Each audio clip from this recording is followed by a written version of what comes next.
So we're here resurrecting the suppressed history of the Vatican, bringing to light the ideas censored by the technocrat elite, and encouraging you to stand against the deep state banking oligarchy.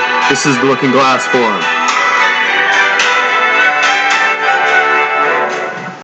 So we're back with the Looking Glass Forum. We have an interesting discussion topic tonight. We just have to get into this before we get into too many other things. And it has to do with a little-known operation, a secret operation that was conducted right at the ending of World War II called Operation Paperclip.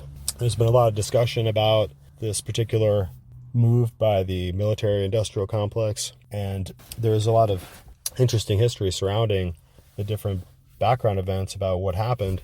And the information wasn't released for a long time, and it's very politicized.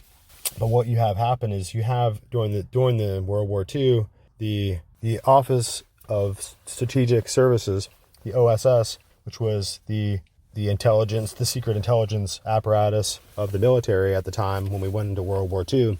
The Office of Strategic Services is going to be becoming, through legislation, will turn into the CIA, which will become the Central Intelligence Agency.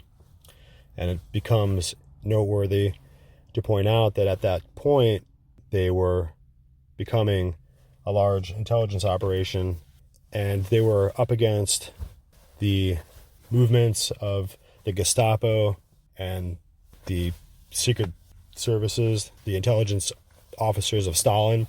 And ultimately, as the Third Reich is going to collapse, and as the Allies are advancing and starting to take back Europe and starting to direct their lines, their military lines into Berlin, at that point there's going to be a wholesale sinking of the ship, at which point all the rats are going to scuttle and they're going to try to survive. And so you're going to have the arrest and capture of all important military targets, which most importantly would be military scientists. So you'd have the Soviets and the American intelligence agents working hard to try to locate and to pay off the German, and in some instances Italian, or the different Nazi war criminals. But these particular war criminals were high profile war criminals because they're going to be the scientists who are behind Hitler's V2 rocket. So we're talking about rocket powered motors, engines, and everyone's working hard to try to get an atomic bomb at this point. And so all these different nuclear physicists, these different high-level engineers and scientists that the Nazi regime were using to make their war machine are going to now become high-value targets. They're going to try to be captured and lured and paid off and bribed to go into the various countries to work for, in some cases, America, or in the other cases, the Soviet Union. They're working hard to basically capture these technological edge and have the advantage over each other. And this is what they're going to call the beginning of the Cold War. And that's how the story is told. But ultimately, what we're going to see revealed by doing this study into the Ratlines, Operation Paperclip, and you can look it up yourself, is that a lot of these different Gestapo officers and Nazi scientists are double agents. And they're ultimately, many of them are Knights of Malta. So you're going to find out that there were Knights of Malta operating behind the scenes for Stalin. There was Knights of Malta in England and in America, and Knights of Malta in Germany. And so these Knights of Malta have a certain fraternal order that they're operating in behind the scenes, and we'll come to find out that a lot of these men who are also dealing with the Nazi regime, dealing with Hitler and dealing with Stalin in Russia, were Skull and Bones. And in Skull and Bones is the secret society out of Yale.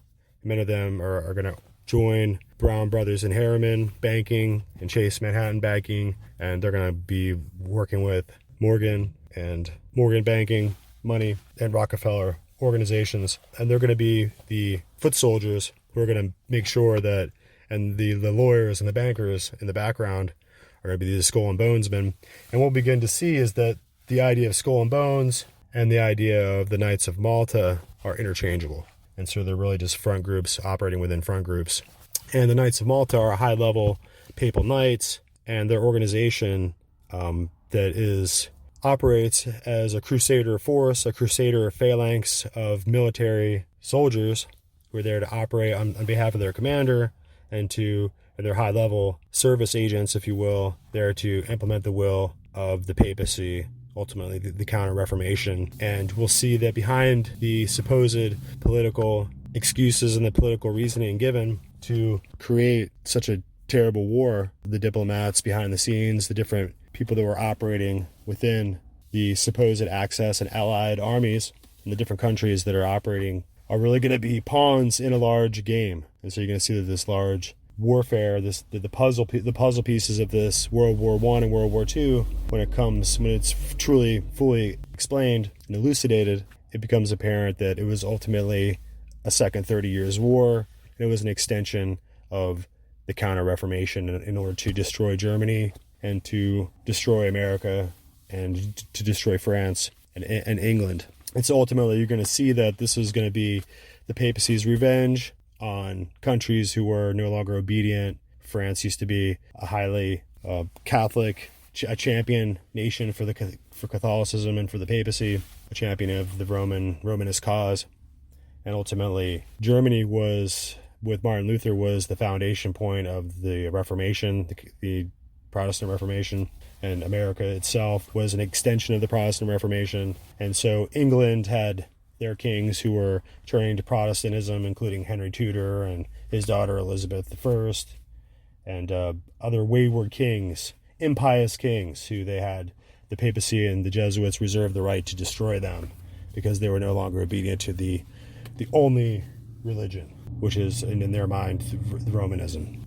So the papacy is going to bring into full effect this huge Second World War and cause the tipping the scales and causing all these Protestant nations to come to war and fight each other because they control the dictators. And once we get behind the dictators and understand what they were doing, you can begin to see what their real motivations were. For instance, Hitler wasn't even a German. People like to say that. He was an Austrian, and he was actually a German immigrant and had gotten his immigration papers. How he ended up as chancellor is a whole study on that. But anyway, he was ultimately a Roman Catholic, and we can show that. And ultimately, his Gestapo and Heinrich Himmler and all them, they were patterning the Gestapo and the SS after the Jesuit order. So it's something we need to also express, that their intent was to create an order that would be absolutely obedient. And that's how they could get such fanatics to work in Hitler's regime. And they were there to ultimately destroy the vestiges of the Lutheran Church and the Reformation. So in order to open up the whole discussion, we're going to really get in here and look at some more work by Peter Levenda.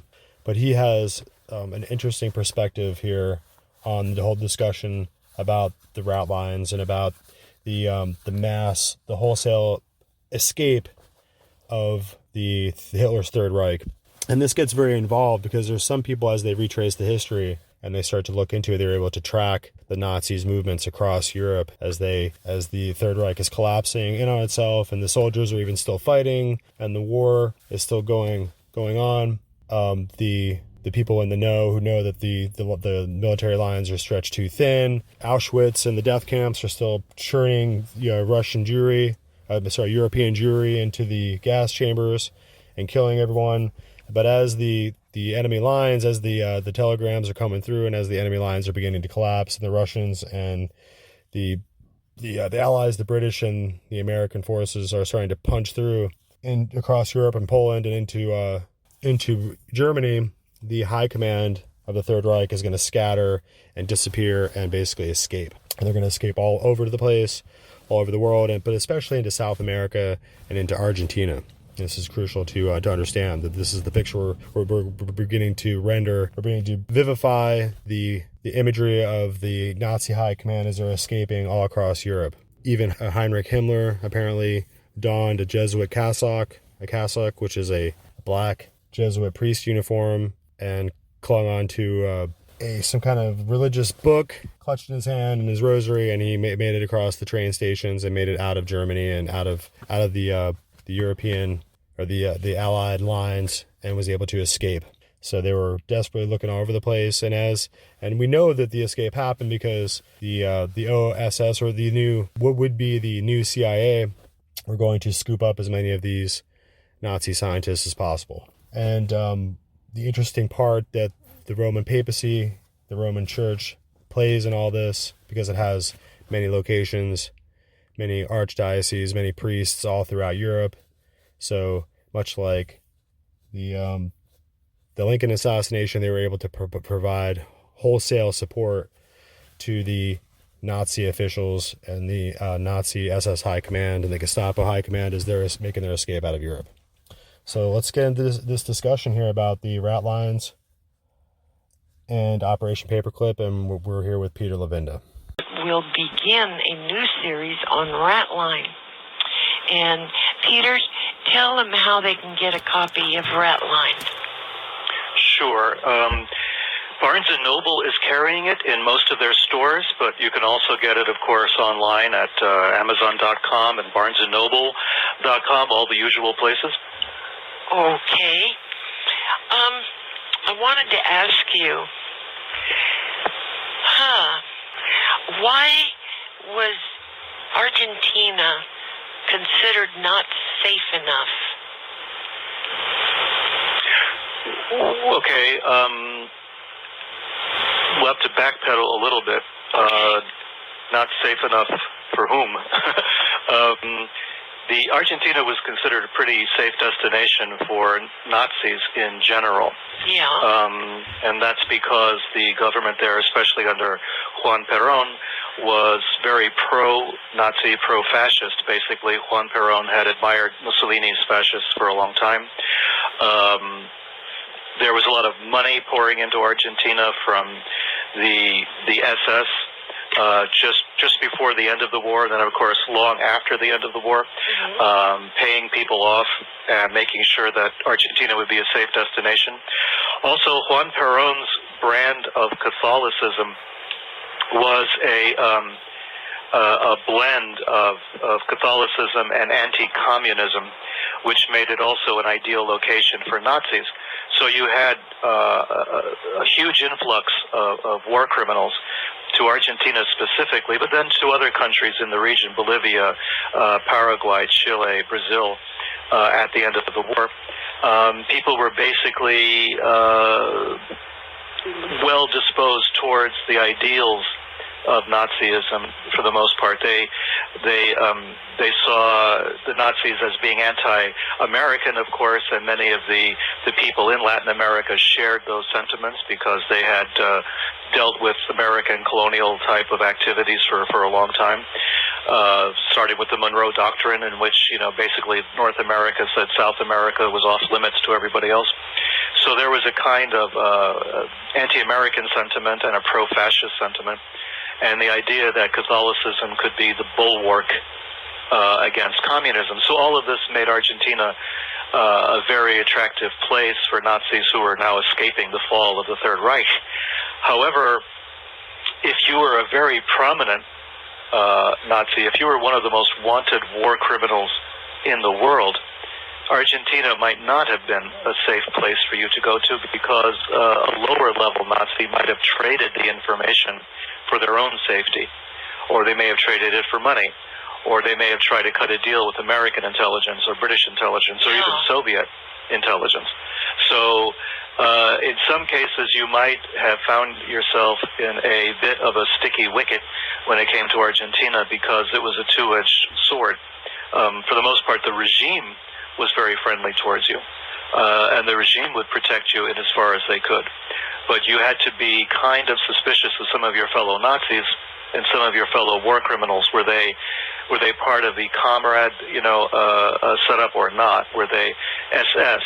The SS was branded as a criminal organization by the Allies. So if you belonged to the SS, you were automatically a war criminal.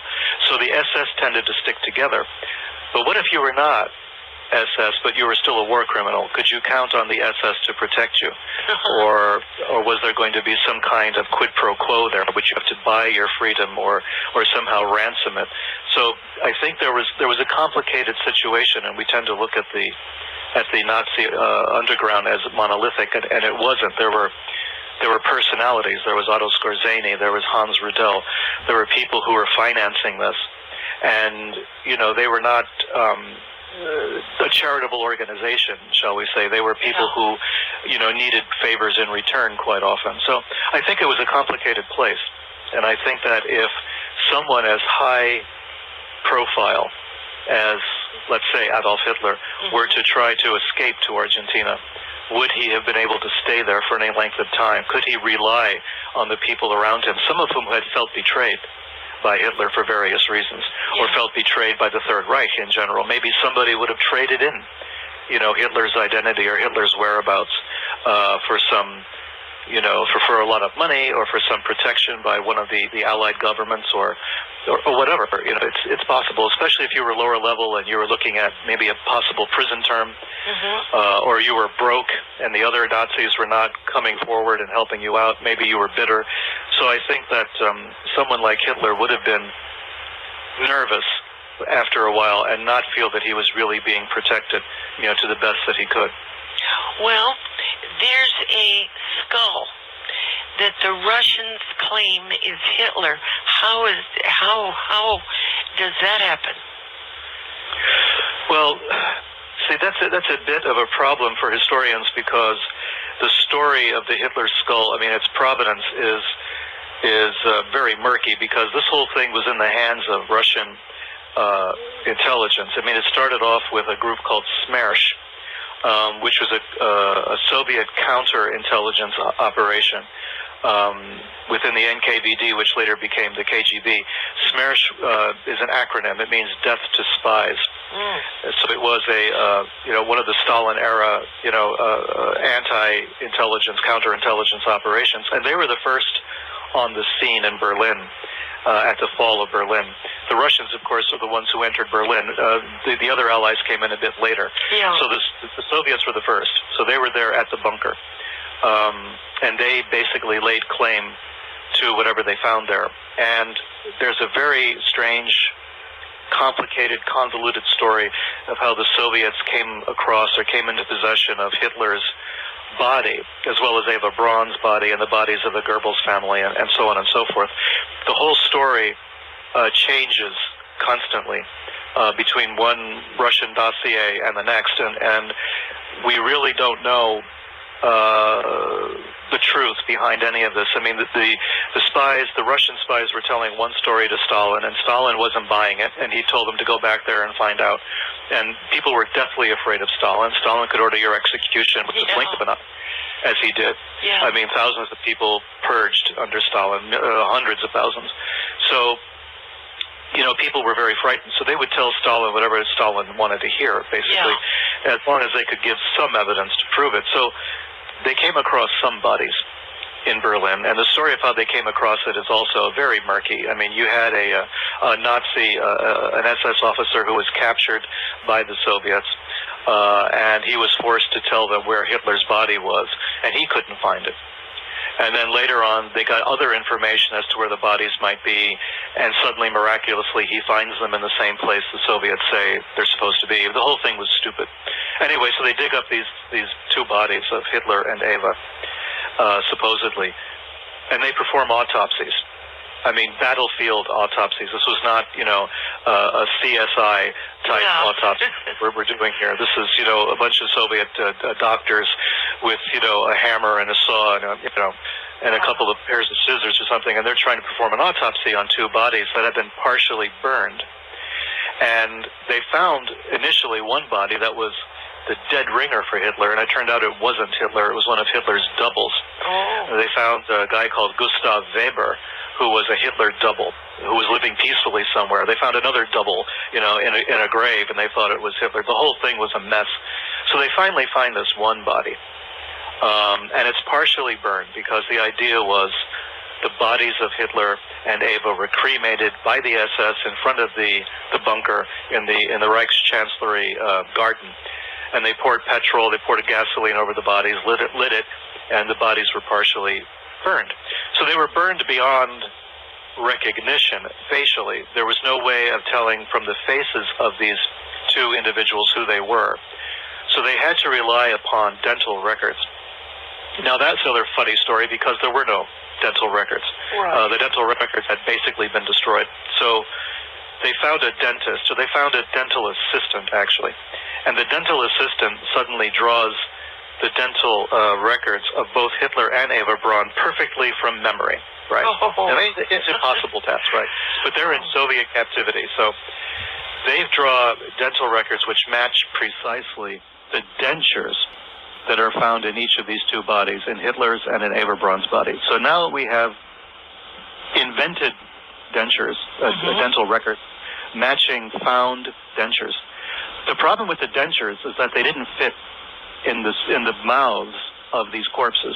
Oh. They were sort of shoved in there kind of loosely. Yeah. Number one. Second problem is the dentist who made these dentures made two sets of each. So one set is accounted for in the skulls of these two bodies found in the bunker, in the grave outside the bunker. The other two dentures, we don't know where they are. So there's a whole bunch of mysteries concerning this. And then there's the mystery, of course, about the suicide, but that's another story. So you asked about the skull, well, evidently that was the skull. Evidently that skull was the Hitler skull they found outside of the Berlin bunker. And that skull has been preserved in a box at KGB archives since the end of the war, until a couple of years ago, when an American archaeologist, Nick Bellantoni from the state of Connecticut, went over to Moscow to test the skull to see if it's really Hitler's skull. Mm-hmm. Well, he was able to bring a piece of it back. In the first place, he just examined the skull, and the skull was not that of a man of Hitler's age. You can tell the age of a body from the skull, the way the pieces of the skull fuse together. Yes. And his first reaction was, this is the skull of a much younger person. Oh. But then he took a piece of it back, and had it tested. Uh-huh. And it turns out that it's the skull of a female. Oh. And it's the skull of a female, I believe, in her 30s. Mm-hmm. And it was not Eva Braun. Obviously, it was not Hitler. So the skull the Soviets have been claiming all this time was Hitler's skull could not possibly be Hitler's skull. And so now we're left with this problem that there is no forensic evidence anywhere to prove that Hitler actually died. So they go into a pretty deep detail right here, and it's Peter Levenda, and he's doing his book called Ratlines, Soviet Spies and Nazi Priests. And he goes into great detail at this point, discussing how this whole thing played out and how they actually ended up escaping into Argentina, and how very many of the higher-end scientists and engineers and intelligence people were being collected by the Soviets and by the English and by the American intelligence agencies. So the clandestine services are hunting for these men, for the ones that are important, and the rest of them are slipping away. And ultimately, we're going to get into how exactly the Vatican would help out and play a particular role in this flight of these Nazis. And as it turns out, they had to coordinate passports and get travel. And a lot of as you get into the Ratlines background in Operation Paperclip, it turns out that a lot of these back channels and these escape routes were already planned out and set up in advance. So it seems to me that it's clear that they knew that they were doing a coordinated deconstruction, a coordinated implosion of the German state, and they had already had their golden parachutes, as it were. They had their escape plans already situated, and they were not interested in going down with the ship. But destroying the German state was really the goal of the war in the first place. And so we'll have to get into more of that history and discover more along those lines. And we have some more interesting input to add to this discussion, and we'll have to go back to Peter Levenda more. The whole discussion is over an hour, so we're just going to take clips out of it and break it down. And really, to get into the depth of the discussion, we really have to look at a unique detail here, and it's regarding a man named Reinhard Gehlen. And Reinhard Gehlen is going to be an individual who's going to pop up in different ways all over this entire discussion as we go forward. So we're not going to really be able to get around him. So the Gehlen organization, the Gehlen network, is really going to be a network of Germans and Soviet and British spies who are operating together. And ultimately, when we look under this rock and we start to find out the facts of the situation, we're going to discover that Reinhard Gehlen was ultimately a Knight of Malta. And these Knights of Malta had a previous loyalty, a previous oath of allegiance that they had assigned, that they were prescribed to. And it didn't matter what country or which side or which army their uniform was. Ultimately, they were traitors to each of their individual countries, and they served a purpose that was behind the scenes. So they were serving as Knights of Malta in these different lands, these different groups, different languages around the world, and ultimately they had a single confederation within the American government, within the German government, within the British government. These countries were, for all intents and purposes, opposing nations and opposing factions, but within these factions was another organization, the Knights of Malta, and this organization operated uniformly throughout the different ranks of the different opposing sides and different opposing armies that they were fighting. So Reinhard Gehlen is going to be one of the main figures that we're going to understand as having multiple allegiances at this point. So we need to get into this discussion a little bit more. We're going to listen to an interesting discussion here. It's called Operation Bernhardt, and Operation Bernhardt and the Ratlines is the discussion. You can look it up, and it's going to discuss how the different Nazi scientists and the different SS High Command officials who were slated to escape were given all the equipment, all the clothing, resources they were going to need, and ultimately they were going to be given Vatican passports. So the Vatican Ratline was situated there to help all the rats escape the sinking ship of the German state. And of course, this was the vengeance of the papacy for the German state having fallen from its previous position, and ultimately the regathering of the European states into what we now understand as the European Union, with the German state being the head and having the prominence there and leading the European Union. Right. So again, what we really have here is a tripart operation, Vatican SS and OSS U.S. intelligence, to get the Nazis out of Europe and Italy in particular.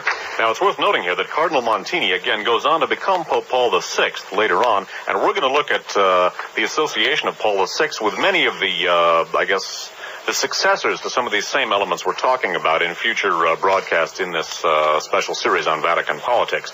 Now, it's worth noting here, again, that this Ratline served to get many of these Nazis out of Europe and into the service of the U.S. intelligence agencies, one or another, either the counterintelligence corps of the Army, the fledgling CIA and its Gehlen affiliate, or Gehlen wing, really, I should say, or any other aspect of U.S. intelligence. And it, again, Montini's role with Udall in this is front and center, and it's worth noting here that then Bishop Montini was he a bishop or a cardinal here? Bishop. At what time? Monsignor Montini. He was a Monsignor when this thing first thing started. He later became an archbishop and then a cardinal. Okay, Monsignor Montini at this point. My church denominations are not the clearest, obviously, my understanding of them. Monsignor Montini at this point had already been working for U.S. intelligence for some time. Reading now a short section from a book called OSS, The Secret History of Subtitled, The Secret History of America's First Central Intelligence Agency, authored by R. Harris Smith, published in hardcover by the University of California Press, copyright 1972. Now, in this book, the author Smith describes Monsignor Montini working as a U.S. intelligence agent, specifically in order to provide Vatican intelligence on bombing targets in Japan to the United States. So even while the Vatican is cooperating with Hitler and Mussolini, they're currying favor with the United States by providing them with aerial intelligence, or with intelligence for their aerial attacks on Japan. One of the key people involved in this is Monsignor Giovanni, actually it says here an intense cardinal, Monsignor Giovanni Battista. So he was a cardinal at this point.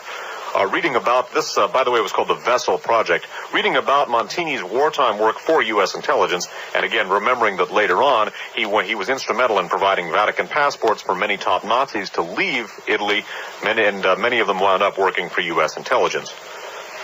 Smith writes as follows in OSS. The attention of Italian planners at Donovan's headquarters had been diverted to a top-secret priority operation, codenamed the Vessel Project, that had nothing to do with Italian intelligence. In late 1942, Washington received an incredible proposal from Vatican City, then an independent diplomatic enclave in the center of fascist Rome. A high official of the Papal Secretariat offered to furnish the Americans with first-hand information on strategic bombing targets in Japan, obtained by representatives of the Holy See in Tokyo.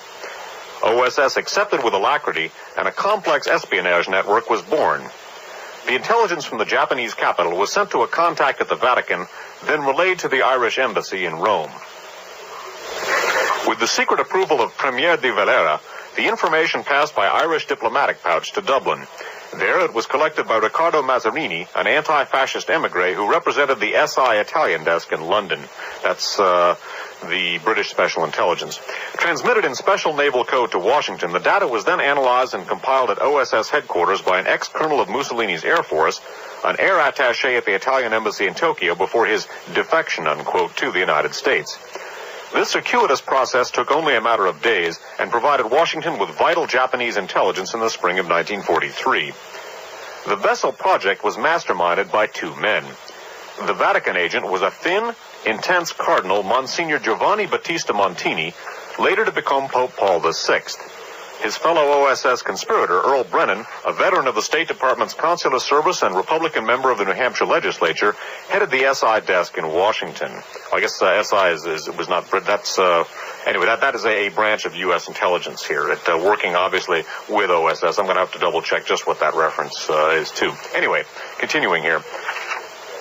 Educated in Italy as a boy, Brennan had later returned to Rome to join the American embassy staff during the first years of the fascist regime. Working closely with another young Foreign Service officer, David Bruce, Brennan befriended the chief of Mussolini's Secret Service, leaders of the powerful Italian Masonic Order, and we'll be talking about that Italian Masonic Order later in this series, high-ranking fascist officials, and the Duce himself. So again, Pope Paul VI, at that time Cardinal Montini, was actively working for U.S. intelligence during World War II in light of the U.S. intelligence involvement with the Rat Line and the fact that many of the people evacuated via the Rat Line went directly into the work for U.S. intelligence. So we're speculating the possible role of U.S. intelligence in directly influencing Montini's efforts in that regard.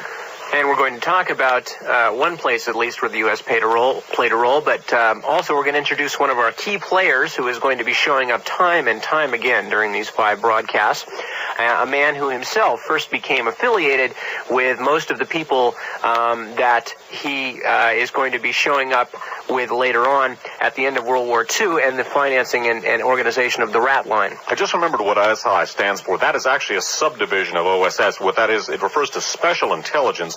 And in fact, the Special Intelligence Division of OSS during World War II, interestingly enough, in Europe was headed up by William Casey, currently director of the CIA. That's that reference. SI refers to the Special Intelligence Division of the OSS. It's a branch of OSS. Another member of the Knights of Malta. Yep. In the Knights of Malta, we're going to be talking about a little later in the broadcast. Absolutely. Anyway, back to the subject of yet another one of our main players who's going to come up time and time again, a man by the name of Licio Gelli, first name Licio, last name Gelli. Licio Gelli, who is going to be one of the most key players in the entire inspection of who shot Pope John Paul II and why. He could be looked at as the hub of the Mediterranean merry-go-round, perhaps. Absolutely. And Licio Gelli, again, as so many of these people did, first came into this strange kind of crossing over area between the Vatican, fascism, and intelligence at the end of World War II. And in the formation of the Rat Line that we have been talking about. Reading from David Yallop's In God's Name, talking about Licio Gelli and the formation of the repellent individual he grew to be. By the age of 17, he had already acquired a hatred of communism comparable to King Herod's attitude toward the firstborn. As members of the Italian Black Shirt Division, Gelli and his brother fought alongside Franco's army against the communists in Spain. Of this period in his life, Gelli observes, quote, "Only I returned alive," unquote. During the early stages of the Second World War, Gelli fought in Albania. Subsequently, he obtained the rank of Oberleutnant in the SS in Italy and worked for the Nazis as a, quote, liaison officer. His work involved spying on the partisans and betraying them to his German masters. Some of his early wealth was derived from his presence in the Italian town of Cattaro, where during the war the national treasures of Yugoslavia were hidden. A significant proportion of those treasures have never been returned to Yugoslavia, but were stolen by Gelli. Gelli's early devotion to a hatred of all things communist lessened in direct proportion to the defeats suffered by the Axis powers as the war progressed. he began to collaborate with the Italian partisans, who were largely communists. Thus, he would locate a partisan hideout, dutifully tell the Germans, then advise the partisans to move before the raid. He continued to play both ends against the middle throughout the remainder of the war, and was one of the last of the fascists to surrender in northern Italy, close to where a young priest, Albino Luciani, had been hiding partisans in Belluno. And Albino Luciani is the man who eventually becomes Pope John Paul I, about whose death this book, In God's Name, is written. And we'll be talking about next week, by the way. So they're going to go into an in-depth thing here, and obviously this is Christopher Plumley. I think this is his radio show. It's an older broadcast, so you can go back here, Christopher Plumley, up, and you can go back and check this all out for yourself. And it's a 51-minute video, and you can look at it, and it's going to go into the Reinhard Gehlen organization. It goes into Lucio Gelli, and it's going to go into the Vatican banking. It gets really in depth, but for what our purpose is here, we're trying to really just focus in here on the Ratlines and how the escape mechanisms were in place for these Nazi war criminals who were ultimately had just set their inquisition against the Jews and their Holocaust and burning millions of Jews and killing millions of other people by shooting them in the head and just tossing their bodies in a hole and just causing a huge political firestorm by invading into Poland for no apparent reason. It's as if you woke up tomorrow and then suddenly we invaded into Canada and into South America, into Mexico, and just rolled our tanks straight through and started just creating a geopolitical shitstorm, a geopolitical conflagration. I always like to use that word, conflagration. And that's exactly what it was. So ultimately, we're going to really go back here and listen to some more of the insight by Peter Levenda. He has another in-depth interview that he's doing, and it really breaks down what's happening and how involved the Vatican really was in the background here. And ultimately, their enemies were being destroyed, and their goals were being accomplished, and their vendettas were being satisfied by these different maneuvers. And in the background, in the State Departments, in the diplomatic corps, in the intelligence agencies, the Catholic priests and the will of the Pope and the Jesuits men, the Jesuit order, were operating to make sure that the armies were destroying correctly the targets that they had in mind. So even though we were going to war to save Europe from the radical Third Reich, ultimately the Third Reich was established to serve the purpose of creating a war that would destroy Germany. And that was their goal. So as we're moving forward here, let's take a little bit more of the Peter Levenda, his discussion and the whole matter. And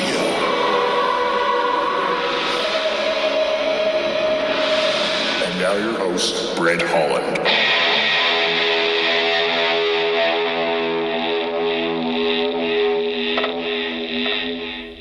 Welcome, one and all. I'm Brent Holland from Night Fright. Thanks for joining us tonight. Settle in, folks. Get comfy. We've got a great show for you tonight. Our guest tonight is Peter Levenda, and just let me read this a little bit about Peter. We're going to be looking at a Hitler conspiracy that perhaps he did not die, as the history books say, April 30th, 1945, outside his bunker by fire. Peter Levenda, at the grave of George Anton Pock, is the author of many works on esoteric and political subjects. His most recent work is Tantric Temples, which I have a copy of right here. And I'll tell you an easy way to get all his books. So it's www.nightfrightshow.com. Just click on tonight's guest book cover. That'll take you right to a place online where you can order it from the comfort of your own home. His most recent work, Tantric Temples, Eros and Magic in Java, also published by Ibis Press. Unholy Alliance, a history of Nazi involvement with the occult. If there's time, folks, we will go there without question. He is a member of the American Academy of Religion and a charter member of the Norman Mailer Society. I'd like to welcome Peter Levenda to the show for the very first time. Thank you, Peter, and thank you for this book, by the way. Not at all. Thank you for having me. My pleasure, sir. Okay, let's jump in right away. What happened outside Hitler's bunker, Berlin, I'm so used to talking about the Kennedy assassination. I've got November 22nd on my mind. Sure. April 30th, 1945. What happened outside the bunker? We were led to believe, Peter, not only in the movies but in the history texts as well, that the bodies were dragged out of the bunker. Hitler had put a cyanide pill in his mouth, bitten down on it, simultaneously blew his head off. He had poisoned his dog Blondie, and also Eva Braun had taken a cyanide pill herself. The bodies were dragged up the stairs, thrown in a pit, gasoline poured over them, and lit on fire. Such is not the case. Such is not the case. No, not exactly. This information was based upon eyewitness testimony given by SS officers who were prisoners of the Russians, the British, and the Americans. There was no forensic evidence to show that Hitler and Eva Braun actually died in the bunker, or died at all, for that matter. We're talking about people who had motives for lying to the Allies. People who had motives for lying to the Russians, for sure. They were being tortured. There was all sorts of extreme interrogation techniques being used on them. We don't know what the Brits were doing to their Nazis. The Americans had Nazis, and none of the stories matched. None of the eyewitness testimony was consistent. In fact, even with one witness telling different stories time and time again, you got no consistent stories. So the story that we have was created by a British intelligence officer working for MI6. He was told, you have 3 months. You have to prove that Hitler committed suicide, died in the bunker, that he's dead, end of story. This is the mission he was given by British intelligence. They didn't say find out if he was dead, find out how he died. They said, this is your mission. You have to prove that this happened, because the Soviets, particularly Stalin, is telling us that we have Hitler in custody, or that the Americans have Hitler in custody, or that Hitler escaped through Spain and he went to South America. But at any rate, the Allies are protecting Hitler somehow. They have secret knowledge. We have to show the Russians that what they believe is nonsense.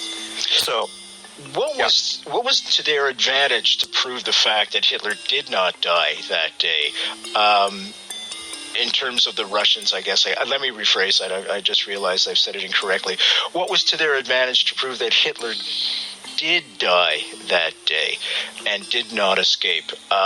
Was it more that they were trying to protect the living Hitler, or was it to the fact that they were just trying to discredit the Soviets, I guess, what was emerging as the Soviet bloc? Well, the motivation is very interesting, I think, because Stalin believed that the other allies, of course, the Russians were our allies up until about that time. The Soviets believed that we were protecting Hitler for our own purposes, because to us, communism was going to be the enemy, the post-war enemy of the Western world. Therefore, we were protecting not only Hitler, but it's documented, very well documented. We protected a lot of Nazis. We protected, Josef Mengele was protected, Walter Rauff, Klaus Barbie, Franz Stangl. The list goes on and on and on. Adolf Eichmann escaped. So many Nazis escaped. Why wouldn't we have tried to protect Adolf Hitler if we're protecting virtually everyone else?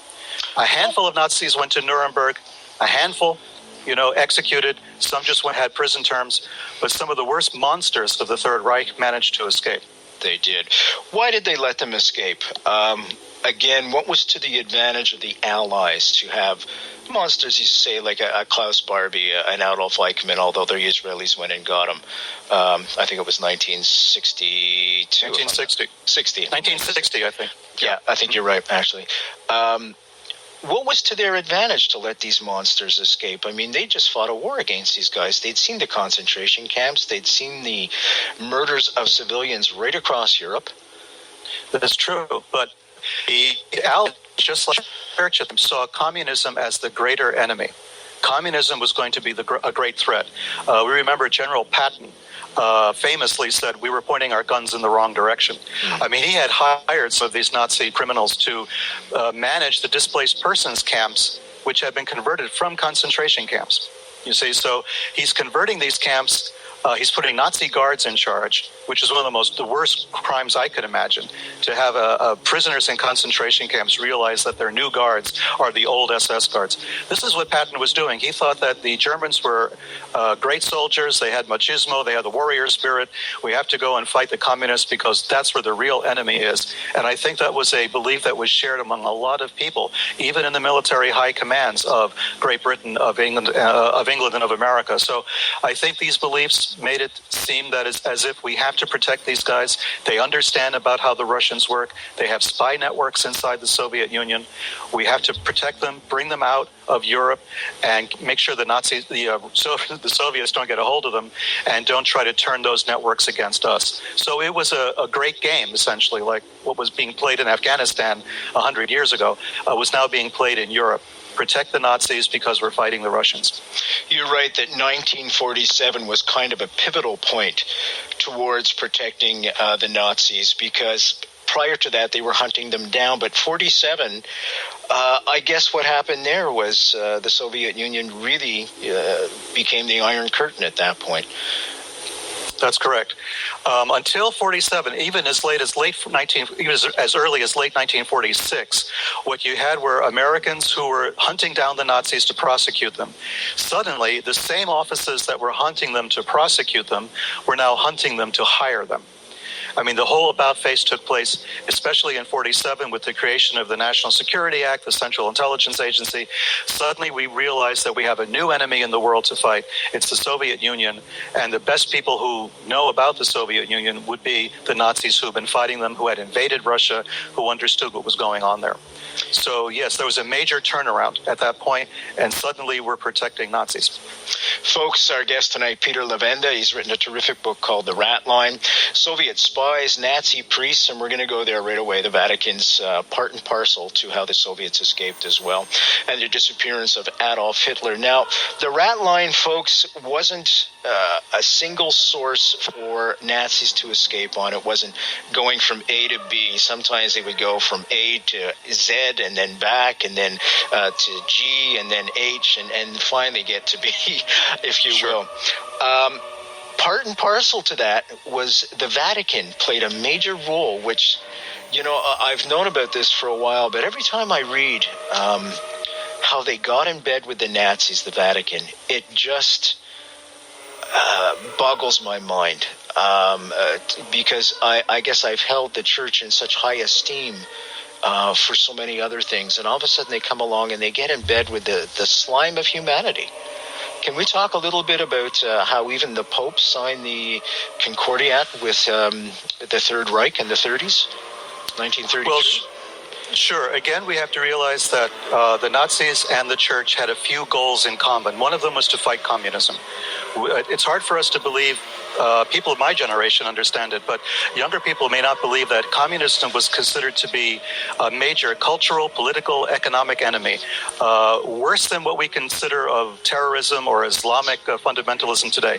Communism works because they had a huge base, the Soviet Union and China, and to a certain extent Cuba. So we have developing nations with tremendous missile power, huge armies, and they are, as far as we're concerned, out to get us. So it was much more important to cut deals with the Nazis to fight the Soviet Union than anything else. The church saw that as their goal. Hitler was born a Catholic. Himmler was born a Catholic. So much of the Nazi high command was Catholic. It was like a club of lapsed Catholics. You know, so they had sort of cultural ties back to the Vatican. They had these relationships. They understood each other. They all hated the communists. To the church, communism was atheism. It was godless. The Nazis were basically pagan, but there was a strong element of old-style German Christianity among a lot of the Nazis who could work together. So you have Eugenio Pacelli, who was a cardinal at Concordat with the Nazis, with the Nazi government. And what the Concordat did was the church basically told the Germans that they would not interfere in Germany with the German Catholic Church there. Back to the Vatican. They had these relationships. They understood each other. They all hated the communists. To the church, communism was atheism. It was godless. The Nazis were basically pagan, but there was a strong element of old-style German Christianity among a lot of the Nazi could work together. So you have Eugenio Pacelli, who was a cardinal at that time, who signed the Concordat with the Nazis, with the Nazi government. And what the Concordat did was the church basically told the Germans that they would not interfere in Germany with the German Catholic Church there, which essentially signed over the German faith, the Catholic faith, to the Germans, and said, we're not going to protect you, we're not going to interfere. As long as you don't interfere in Vatican City, we won't interfere in Nazi Germany. That was step one. Pacelli would then become Pope Paul VI a bit later on. But before this happened, Pacelli was involved in, Pacelli became Pius XII, excuse me. That's okay. I was going to correct him, but that's fine. Right. Pacelli became Pius XII. Cardinal Montini would become Paul VI, and Montini was running a part of the Ratline after the war. So you had one pope who was playing footsie with the Nazis. We're not really sure of his motivations. Historians come out and they try to defend the Pope. Some others are extremely harsh where the Pope is concerned, where Pius XII is concerned. But we do know for certain that Pius XII was much more obvious in his hatred and opposition to communism than he ever was to Nazi Germany. He was very outspoken where communism was concerned. He was very muted in his response to the Nazis. That might have been for survival of the church. He might have felt much more secure in the Vatican shouting against Russia than he was shouting against Germany next door. I don't know the reasons, the motivations. It's very hard to tell. So that's a really good step into this arena that we're going to get into here. And we're going to have to really go to a deeper level in our understanding of what happened after the collapse of World War II. It seemed like the armies were basing their guns on one another, but ultimately their commanders and the plan and the strategy of the Ultramontane Orders of Knights and the Knights of Malta, directed from the Vatican, were interested in wearing out and destroying these countries with this war. And ultimately it was a senseless conflict. And many lives were wasted and lost on this attempt to fight back and beat back dictatorship. So ultimately you're going to have Mussolini, and you're going to have Stalin, and you're going to have Hitler, and you're going to have Franco, and all these Catholic men are really pushing the dictatorship in their country to destroy the countries with popular governments. So ultimately, France is going to be punished. Germany is going to be absolutely destroyed and marked with the smear of Nazism. And America is going to have, and Britain are going to have to get involved and spend precious blood and treasure to try to fight back this attempt to regather the old Holy Roman Empire together with Germany at its center. And that's what you see today. Ultimately, you have Germany in the center of the European Union, and it's a recombination of the old Holy Roman Empire again. And of course, if you look and see the euros, the European money, it has a picture of the Pope's face on it. So you can see that ultimately their goal was accomplished in their efforts to reunite the different and unique countries of the European continent back under one order, under the European common market. So in order to kind of bring this all into the light and really give it more of a sincere effort here to kind of expose the whole topic itself, we have to really look at, in order to really verify the historicity and the concreteness of the facts of this whole discussion, we really need to take a look at an interesting discussion here. And you can find it online. It's called the Vatican Ratlines, Primetime Live with Sam Donaldson. I think it's ABC. At this point, Sam Donaldson is a much younger man in 1994, but he's going to delve into this whole discussion and really do a kind of groundbreaking news piece. And the footage is really good, and the whole news story itself is really good, so you should check it out. And we're going to just do an audio clip here and take an excerpt from it, and it's going to go into the whole discussion. They're going to really look at the different people who have the records. They're going to go down to Argentina. They're going to go to Germany. They're going to really break down the concrete facts of the story itself and uncover what the intelligence agencies were up to back in the 1940s and how they sought to build their own power base up using these Nazi officials, and how they worked with the Catholic Church there in the Vatican to get the different passports that they needed to make sure that all the Nazi high command could actually escape safely across Europe. So let's listen to Sam Donaldson. And so now we're going to bring like a level of credibility to this whole discussion. And even though it's not popular and a lot of people don't know about it, it's important that you understand how these different clandestine organizations were operating together. And we're going to take a closer look at the different Nazi officials and who they were and their connections with the Vatican and with the Knights of Malta. And that's kind of where we're going with this. So we'll build that out as we're moving forward in these episodes. We're going to have to reveal to you a level of history that perhaps it was not available to you before, but it's important that you understand what's at stake, because the past is a good indicator of what the future will hold. But what of the others who served Hitler and his murderous regime? Some were brought to trial at Nuremberg and elsewhere, but not all. Many of them just disappeared. As it turns out, it was a disappearance well planned. Argentina, South America. It was a country off the beaten path in the mid-1940s with its own burgeoning Nazi movement. And with a former army colonel named Juan Peron in charge, a country ready to play a pivotal role in providing a safe haven for the Nazis. How many? We do not know the size of the problem. Are we talking hundreds? Are we talking thousands? I'm afraid I may be in the thousands. Last December, Argentine Foreign Minister Guido de Tella took a giant step toward exposing the truth when he signed this decree, opening the secret files of government agencies, including the federal police and the foreign ministry. Now, after all these years, the world can finally see what Argentina did. The visas were handed out just wholesale with no questions asked. There was a bit of that, yes. So the government knew that it was giving visas, allowing Nazi war criminals to come to Argentina. Some people in government certainly did. These are the archives of Argentine immigration. Everyone who registered into the country is listed here. After the war, when the Nazis began flooding in, some were so bold as to use their own names. Here's an entry from June of 1948. Schroeder, Eric O'Neill, says he was an engineer. Erich Schroeder was the Gestapo chief of Portugal. Some, of course, didn't use their own names. Here's an entry from July of 1950. Clement Ricardo says he was a technician. That's Adolf Eichmann, the Nazi who supervised the extermination of the Jews. And this one from June of 1949, at the very bottom of the page, here's the name, Gregor Helmut, who says he was a mechanic. Who was this mechanic? Let's see. Gregor lived in various Buenos Aires suburbs. For a time, he had a jungle hideaway nearby. But as the newly opened federal police records show, he felt safe enough after a few years to re-register under his real name, Jose Mengele, Dr. Joseph Mengele. He was no mechanic. At Auschwitz, they called him the Angel of Death. He helped select those who would live and die. He tortured and murdered children, particularly twins, with his medical experiments.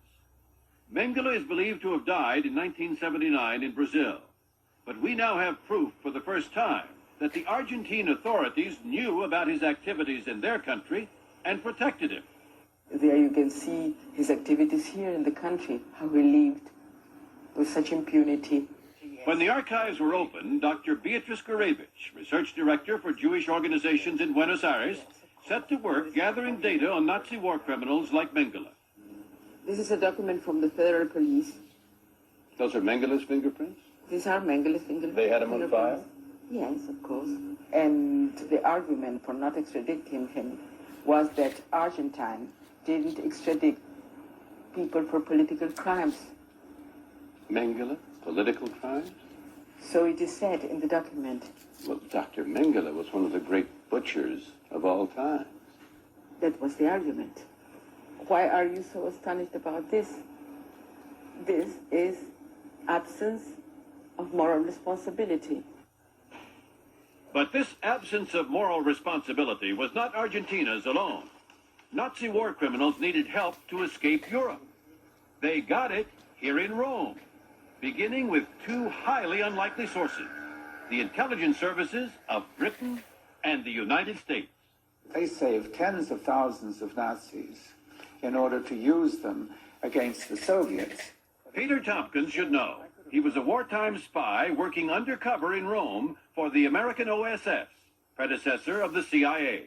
Are you telling me that the OSS helped Nazis escape justice at the end of the war? Oh, absolutely. They created a clandestine army of ex-Nazis, using people like Klaus Barbie, for instance, who said, oh, that's a good Nazi, that's a good Nazi, I know him, I know him, I know him. But if it sounds incredible that the U.S. would use Klaus Barbie, later convicted in France as the Butcher of Lyon, because he and his fellow Nazis were thought to possess experience that could help against the Soviets, consider who else played a major role in the Nazis' escape route. None other than the Vatican. The Vatican then had an entire system of monasteries and convents. We call it the Ratline. That was the American code word for the Ratline. The Ratline. John Loftus is a former Nazi hunter for the U.S. Justice Department, who spent years investigating this elaborate escape route known as the Ratline. He says Pope Pius XII was pro-German because he saw the Nazis as a bulwark against the communists, whose ideology the Pope viewed as a mortal threat to the Church. So beginning in 1945, the Pope allowed one of his bishops to produce phony ID for fugitive Nazis. Bishop Alois Hudol, with the blessing of some British and U.S. government officials, set up shop in this nondescript rectory just outside the Vatican. My estimate is we sent some 60,000 fugitive Nazi war criminals to Argentina after World War II during a 5-year period. But from his vantage point overlooking St. Peter's Basilica, the historian who studied that period for the Vatican, Father Robert Graham...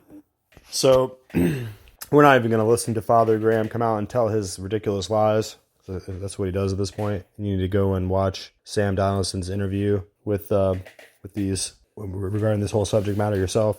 And what it comes down to is that really guiding you along this pathway towards a clearer understanding of what the whole point of World War II was all about.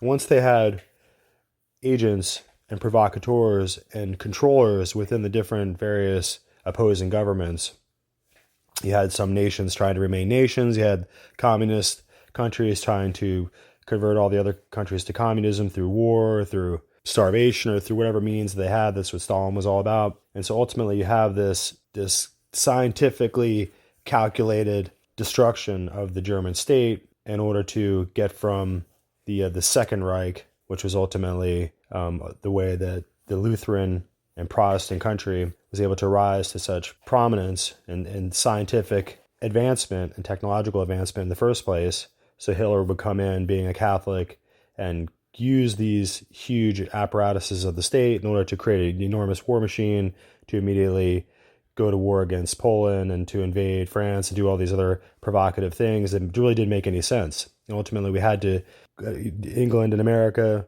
and other countries had to go in and try to attack into Europe and try to save Europe from being destroyed by the machinations of these dictators. And ultimately we find out that Stalin and Hitler, even though they appeared to be enemies, were really working together. So Stalin was building some of these death camps that ultimately, when Hitler would attack into Poland and take over the territory, Hitler would take control of these death camps that were built by Stalin, and Hitler would use those death camps built by Stalin to pack in dissidents and gypsies and Jews and anyone that they really wanted to clear out of the neo-Catholic, newly rising Jesuit state of Germany. And ultimately Germany was split with the Berlin Wall for quite some time. And it shows you how angry the papacy was with Germany, and they were seizing upon the vengeance of hundreds of years, of centuries old vendetta against Germany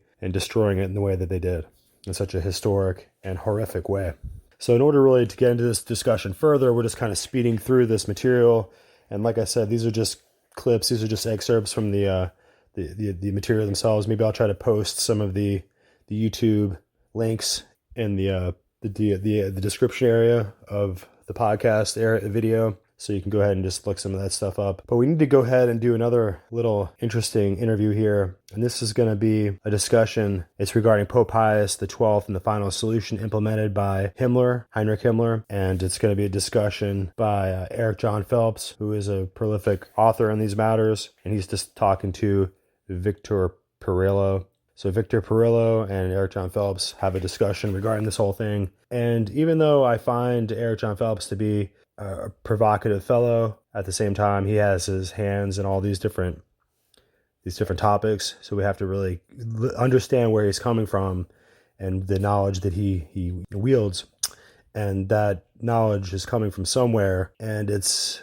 conspicuous knowledge, a wide-ranging knowledge that informs us. And like Eric John Phelps always says, he lives very near a Jesuit novitiate. And one time he described the fact that he was passing by the cemetery there and spotted the Jesuit general doing a funeral service over one of the graves there. So Eric John Phelps is a very conspicuous fellow indeed, but his knowledge is very vast, so we still have to rely on it regardless. So let's go ahead and give it a listen.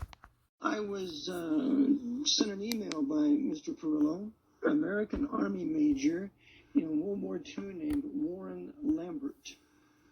Warren Lambert was a judge at Nuremberg, playwright in Hollywood, and he has put together what is called the Lambert Chronicles, which you will find utterly fascinating, and this is the topic for which we have this special broadcast today. So, Brother Walt, welcome to the broadcast. Glad to be here, brother. Thank you for inviting me. And Victor, are you with us now? No, Victor will be calling in. And he should be calling in shortly. So meantime, what I'll do is just give a brief introduction. I was sent an email by Mr. Perillo, American Army major in World War II named Warren Lambert. Warren Lambert was a judge at Nuremberg. Warren Lambert spoke both German and English. And so the Jesuits at Nuremberg, in the person of Jesuit Edmund Walsh and one of his agents at a Georgetown University that was completely in charge of all the translation work there at Nuremberg, so they could censor out everything that had to do with Pope Pius XII and the Jesuit involvement in the SS and the Eurasian Jewish Holocaust. This Mr. Warren Lambert had his own private notes and diary. And it was recently discovered by his grandson in an attic.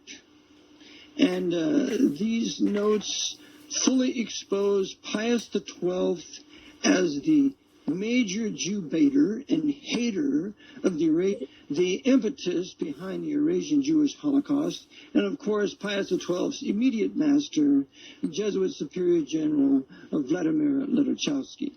But Walt, you had called and talked with Victor. And, well, Victor, you're here. Maybe I don't know where it's from, but... Should I try on another number, or... No, this number's fine. But if you're listening to the radio in the background... No, I'm not. Turn it down. No, I'm not. Okay. All right, well, hopefully it'll get resolved. I don't know if it's on your end, Walt, or whatever, but... All right. Okay, well, Victor, welcome to the broadcast. And I was giving a brief introduction how you sent me an email concerning Warren Lambert. So... why don't you just take over and tell us about Warren Lambert and his grandson that you met and this tremendous diary that come into your hands? About 9-10 years ago, I had the opportunity to meet Andy Woodowis, who was the grandson of Warren Lambert, Major Warren Lambert. And Major Warren Lambert was one of the 8 judges elected by and assigned by during the Holocaust, after the Holocaust. And for years, the collection and so forth of his notes, his diaries, and his personal records was kept at Hazel Lambert's home in Michigan. And unbeknownst to the grandson, until one day he discovered it. He had the presence of mind to take the collection and get it approved and get it authorized, and he, could have done incredible things with it. It's estimated to be worth over $5 million. And he took it and donated it to the Zeller Holocaust Museum. This is truly the grandson of a great man. Certainly the blood runs in the family. What is fascinating about the collection and about the man is that he took meticulous notes during the trials, notes that clearly, specifically indicate the presence of the gas chambers and so forth, and that nobody could deny because these were the testimonies given by the SS officers when they were on trial. He also encouraged the survivors at the camps to write their own testimonies and documents, and all of this was in the collection. In addition, there are hundreds of pages of handwritten notes that he took at the infinitesimal time that the trial was going on, and in his handwriting. So it's so amazing that it's kept all these years, and it was a question of providence for, not a question, but it was providence that Mr. Woodowis came across this collection and brought it forward to us. And he did it diligently, and he's been patient with it to get it out. I met him and transferred all the notes into a theatrical movie, a play for the stage, a docudrama, and a book, as well as a trailer and so forth. Now you're a Hollywood playwright, correct? Well, my background is all in the theater from New York, and I've done nothing else but show business. I was an agent for 20 years. I was Gary Coleman's agent. The young boy died last year as a child actor from Different Strokes. I know the power of drama, and we could write books and so forth, and when you see the characters live on stage or on film and in a television movie of the week, and you see them talking, and we bring to life three different storylines. And I talk about what this man was at the time he lived and what was going on in that era, was that there were three storylines. There was not only was Warren Lambert, a man who came from, he's every man. He worked his way up to the knowledge he had. He was not a lawyer or a judge. He studied the Uniform Code of Military Justice while he was in the service. He was fluent in German, and he was outspoken, and he took notes from the beginning. His wife is just as much a hero because she was with Hazel Lambert, was with him throughout the whole trials. She, through the years, gave Andy notes on their life together and what was going on in Germany. She was an amazing character. So that the notes that I put together for this piece, this project, come from all the sources that were in the collection, as well as from the conversations that Andy had with his grandmother, and put it all together. And you know the term, all the dots connect, and they always do. So what is it that's fascinating about this story? Is it just another Holocaust story, or is it about the life and times that this man lived in, to be outspoken and to take notes, so that we, 60 years later, can put the dots together and take a look at what he did and what he recorded? So there's three storylines going on. I talk about the people that did not come to the rescue of the Jews that could have, and the Vatican, the Jesuits, one, and the other storyline is what happened at the State Department. And this is not a question of was there anti-Semitism in the State Department, or was there anti-Semitism with Pacelli, the Pope, Pius XII. There was.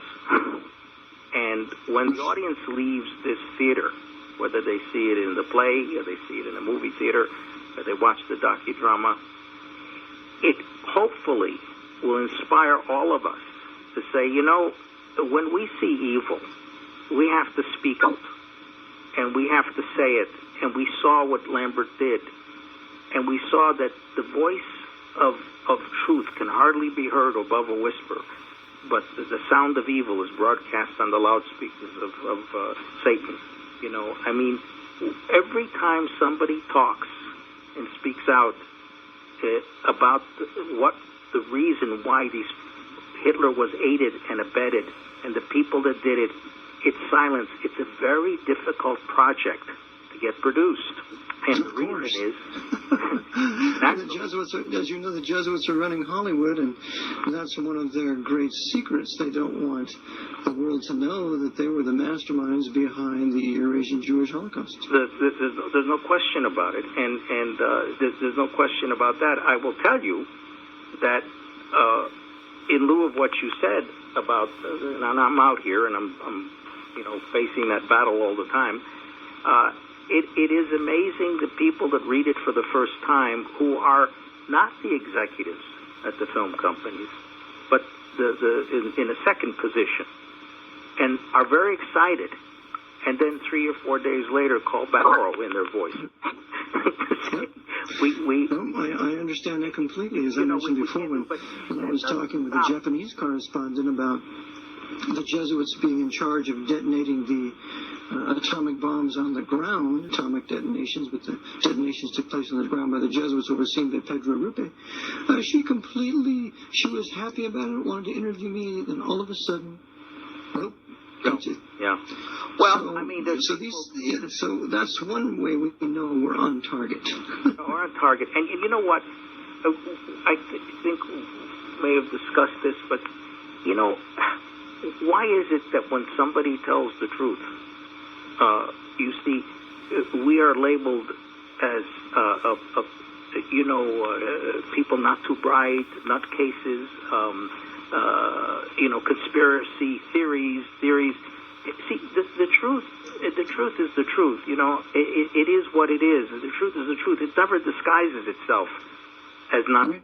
It never disguises. It is there, and the difference is that when you tell the truth, you have so many different. You know, I did a lot of research on this, and as you do, and in your work. But it is amazing when you come away. And another example of this, of persecuting these authors, is Robert Stinnett. Robert Stinnett wrote the great work of Day of Deceit, the truth about FDR and Pearl Harbor. And this was a brilliant man, who was there at Pearl Harbor at the time, and he proved that the Office of Naval Intelligence helped engineer and organize the Japanese invasion of Pearl Harbor, and which ultimately resulted in the justification for the U.S. entering World War II. So he was shouted down, and we can expect this. But I have some questions, Victor, with regard to your manuscript. Now, you've put together a play called The Lambert Chronicles. Right. And is it in production now, or how are you coming with it? I've finished the script and the book and the movie script. I finished the theater script, the movie script, and the book. And it's all the story of Warren Lambert. And these days, you know, it's not the old Hollywood where you could sit down with producers that knew how to read scripts. You know, today, if the project is not put together and they're not attachments to it, they don't read it. If it's not formatted according to certain software, you know, they don't read it. And I've been in this industry a long time. When I sat at NBC and sold 7 movies a week with people that understood what you were talking about. The days of, Norman Lear and David Susskind from the years past in the 50s are gone. However, I believe that if the story is told in a little theater in anywhere, in Michigan, in Philadelphia, that it will get such press because it is so outrageously controversial.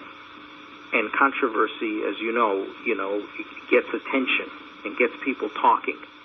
So I can't sit here when people say to me, you know, Vic, you're writing about an issue that you're talking about the Jesuits. You're talking about these people that are very powerful. Are you fearful? The nature of this script is about a man that was not fearful. And it was about the fact that we were complicit and we were complacent in the 30s and the 40s when all of this was going on in Germany. We were fearful, and nobody spoke about this. The New York Times, the Chicago Tribune, the Chicago newspapers, anytime they were reporting any news that was coming out of Germany about the concentration camps, it was buried on page 50 and 60. You know, and largely. Right. Well, the reason for that is that the Council of Foreign Relations was and is today in control of the press. Yeah. And the Council of Foreign Relations is the trusted third party of the Archbishop of New York. And so during the 30s, at least as of 1939, Francis Spellman was the Archbishop of New York, and he is rightly titled as the American Pope, or the American Pope, written in 1988. So what I'd like to see is this. I would like to see your script put into a movie. This is the beginning of a three-part play, a three-part movie series that will make the producer hundreds of millions of dollars in conjunction with telling the truth around the world. Isn't that wonderful? This will first expose the papacy, the Jesuit order, and the SS having carried out the Eurasian Jewish Holocaust. And by the way, I find it intriguing that the Latin phrase sede sectorium, the Holy See, is the Latin phrase that the SS used on their lapels. Yes, isn't that amazing? They're wearing the uniform. Fantastic. That was a wonderful point you brought out in your that's in the script. Where is the source for that, brother? What's that? Where's the source of the SS? Well, I got it from several sources. This one came from I believe it's in I don't know the exact book I got it out of. But there were some, I don't have it here in front of me, I'm sorry to tell you that, but because I had like 7, 8 books that I read it from. And it was confirmed because I looked up when I did research on this story, I had several dictionaries I was working out of, and one was one of the original Latin translations of SETI's, of that term, secorum. So a lot of this I came on my own. You know, and then it was verified in 1 or 2 books that I read. And I'm sorry, I do have source material, but I don't have that one available. But well, as I might add, that remember the SS was born out of the Freikorps. The Freikorps was born out of Bamberg. Bamberg was never bombed in World War II, and the Archbishop of Bamberg was overseen by the Jesuits' Church of St. Michael, I believe, St. Martin's, Church of St. Martin, there in Bamberg. So the SS was born out of Bamberg, out of the Archbishop von Hauck, who was there in Bamberg. So there's no doubt that the SS was patterned after the Jesuit order. It used Jesuit symbology, and of course skull and bones is one of their symbols too. But as I was saying, this is the first part in a 3-part movie. The first part shows that the Jesuits were behind the Eurasian Jewish Holocaust. Hitler, as well as Stalin, working together, overseen and financed by FDR and Churchill and the whole Anglo-American power structure. Secondly, after this, we're going to show how Cardinal Spellman was the kingpin in the Vatican Ratlines coming into the U.S., bringing in approximately 20,000 Nazis after the war. That's right. It's when we show this, then we will also bring you up to the Kennedy assassination, because Francis Cardinal Spellman oversaw the entire assassination using his Knights of Malta, like Henry Robinson Luce and John McCone and Cartha DeLoach, third in command of the FBI. I have it all in my book. And then once we show that Cardinal Spellman was behind the assassination of Kennedy, his own Roman Catholic Knight of Columbus, then this will morph into 9/11 and show that Edward Cardinal Egan was the overseer of 9/11 using his Knight of Malta, George J. Tenet, head of the CIA and on the National Security Agency. It's the same organization. It never changes. And this play would be, I believe, the first of a series of 3 that would shake and rock the world. Well, I think within the context of the script the way it is, you know, I certainly have to pay homage to Warren Lambert and to the story that and to his grandson in telling the story. Don't forget, he's the gentleman that came to me to write this. So certainly we have to focus there. I agree with you on everything you said. I never saw this to be a one-part series. I think that the story alone on Spellman and on the death of Kennedy, I would take that separate, and that's a story in of itself. That's a three-act. That's a three-act play, and give it the integrity that it needs. I'm not saying that I wouldn't, mention it in here, because look. But you could mention Spellman there because. Oh no, he's here. He's the scenes I have with him within the script has him going to Rome to one time he left with the gold. They were talking. They made reference to the fact that he would leave the Vatican with big boxes, heavy boxes that he would have to have people carry out. He was introduced to and encouraged to be the American Pope in a way by Mother Pasqualina at the beginning, but then she lost all faith in him later on when she found out what his character was. What is great, Eric, about... Well, Mother Pasqualina was involved in lots of the shenanigans with Pius XII, and when he died, they kicked her out of the Vatican. Well, they kicked her out of the Vatican. He had a long time.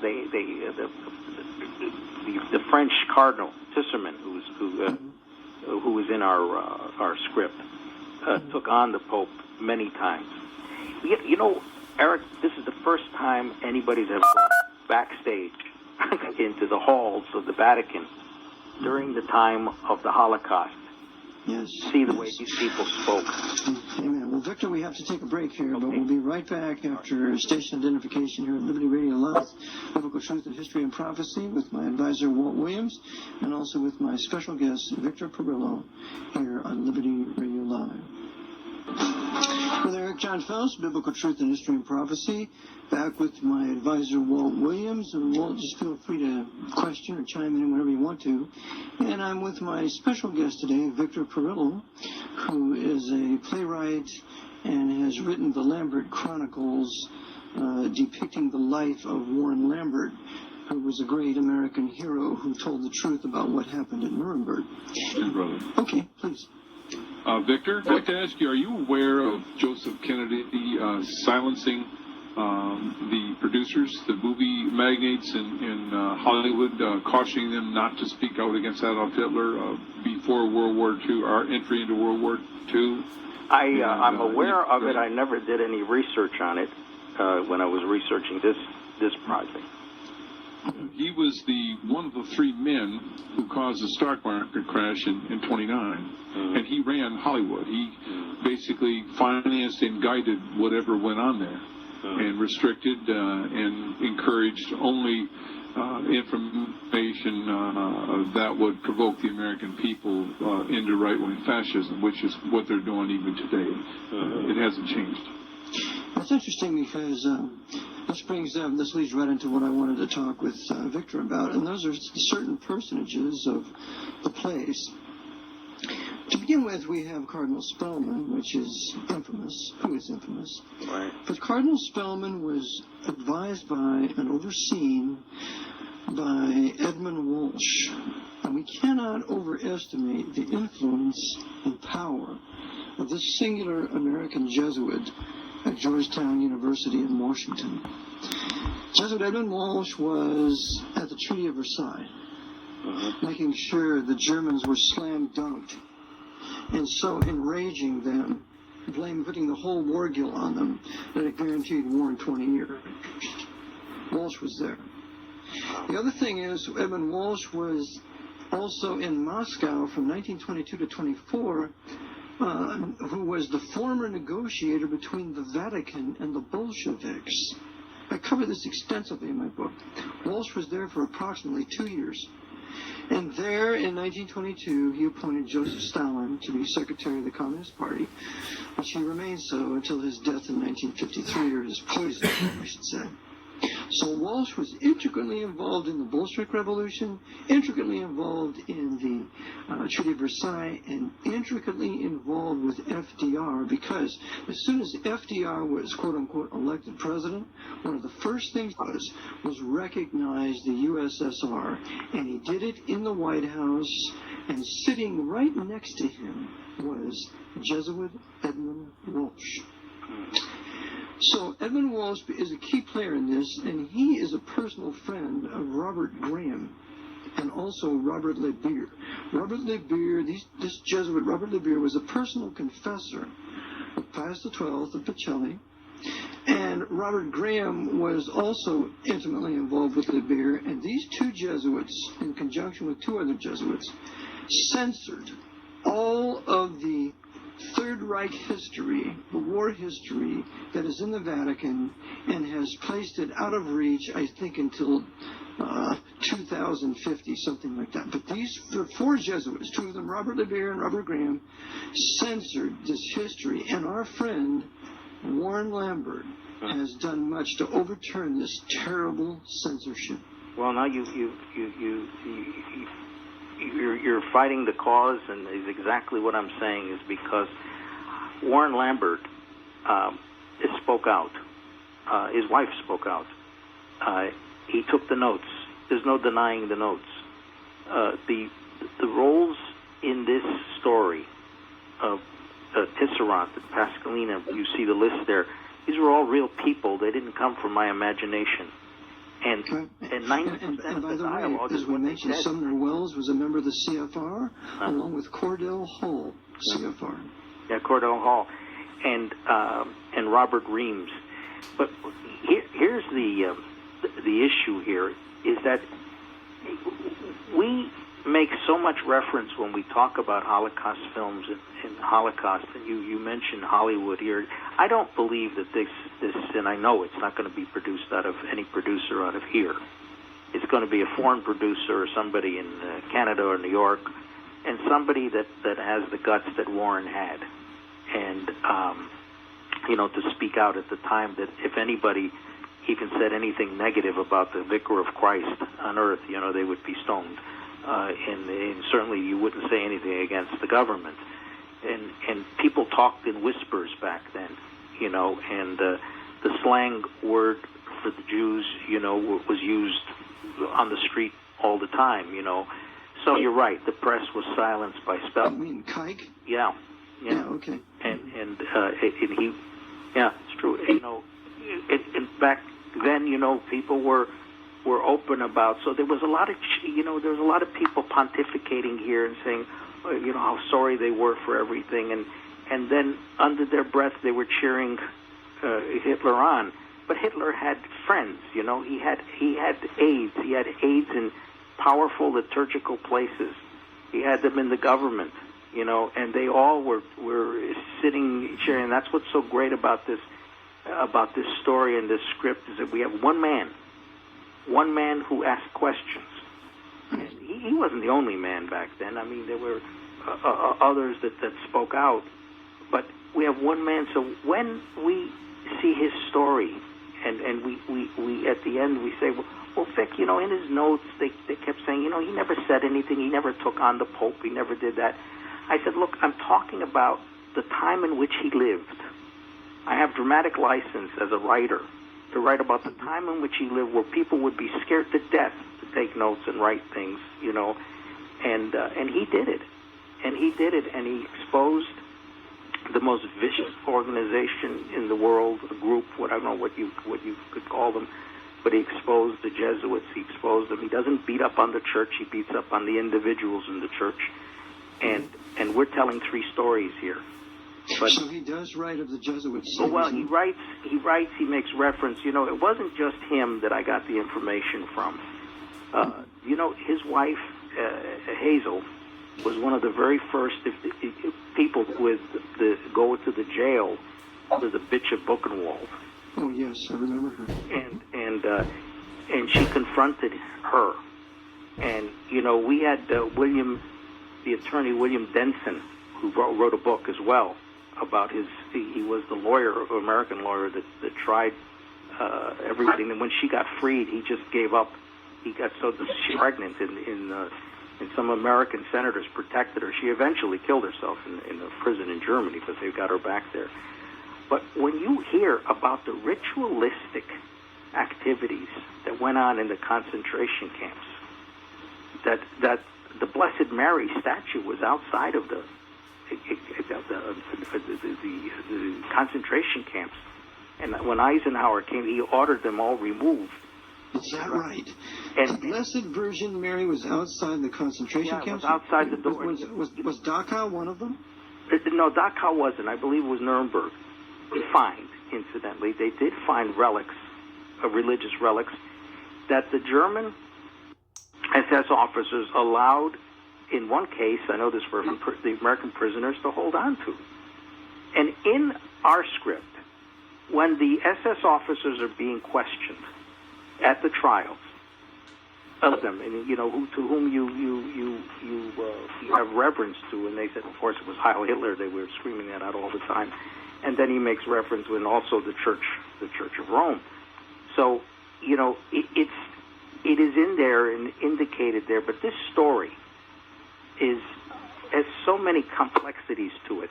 And you're right, it can't be told in 1 hour length film. It would have to be, if it were on HBO, it would have to be a series. But it's going to take a lot of guts on the part of a producer.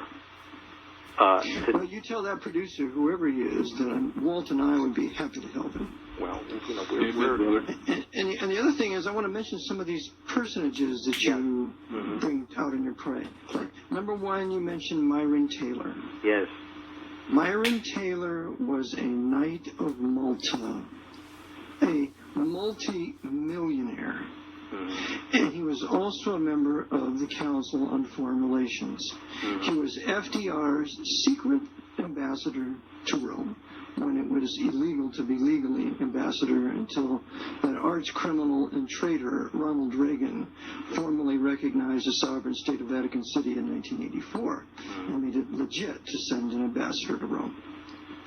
But you have Myron Taylor, you have Sumner Wells. Right. Sumner Wells wrote a book on world government called Union Now, I believe. Right. And it was all about world government, but he never mentions the Pope. No. Just world government. No. Yeah. Oh, right. Reform rabbi to his own Jewish people. It's very Chamish has much to say about him in his great works, and also Ben Hecht. Yeah.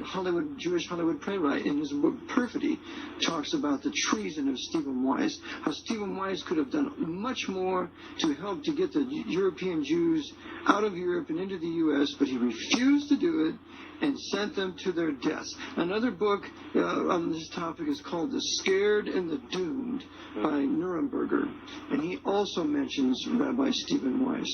Yes. So you have mentioned some very key players. I've had some mixed feelings, mixed reports on him from some, as you say, some people that have read this and said, that he, there's only one mention of him, there's one scene with him, but this was before when he did make an attempt to meet with Wells and Hall. He had one conversation with him, but I think what you're talking about happened after that, and he didn't turn coat on everybody. He probably did. They have an outward policy. The outward policy is to want to say we want to save the Jews, like Rabbi Wise did, but his inward policy is really not to, because there was a secret deal. If the Jewish leaders would aid and abet the Nazi Holocaust, they would be given the Latin Kingdom of Jerusalem or Israel. And so that's why we see the Masonic Jewish Labor Zionists working in conjunction with the Nazis during World War II, because they would be the leaders of the Pope's revived Latin Kingdom of Jerusalem. So we're going to leave the discussion right there. They go on and talk some more for about an hour, and it's an interesting discussion. And ultimately, he was talking about Ronald Reagan would reassign a diplomatic agent to go to Rome and reopen diplomatic ties to Rome, because for the entire period of time between the second Lincoln administration and Ronald Reagan, the United States refused to recognize the diplomatic agent and the diplomatic corps of the Holy See. So in other words, the United States would not receive an ambassador from Rome. until after Ronald Reagan. So for the entire time, the America stopped allowing there to be an ambassador or diplomatic communication between the Vatican and the United States because of the assassination of Abraham Lincoln and Rome's direct responsibility. And so from that point on, they cut off after we had to get John Surratt back from the Zouave Guard, who was guarding the Pope, and we had to arrest him and bring him back to the United States. Then they cut off diplomatic ties to the Vatican, and they were not, like he was pointing out, they were not restored again until Ronald Reagan. So this is just one more episode with Looking Glass Forum, and we hope that you have a better perspective on the history.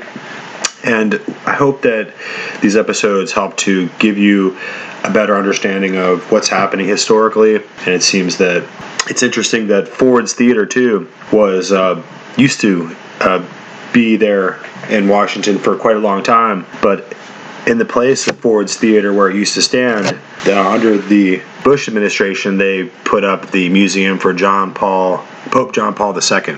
So Pope John Paul II, his museum stands there in the place where the Ford Theater, which was also a museum, stood for a long time. So people could go back and see the place where Abraham Lincoln was shot, and it's no longer there. So it's interesting to know that the prohibition against having diplomatic relations with the Vatican went on for 100 years, from the 1880s to the 1980s.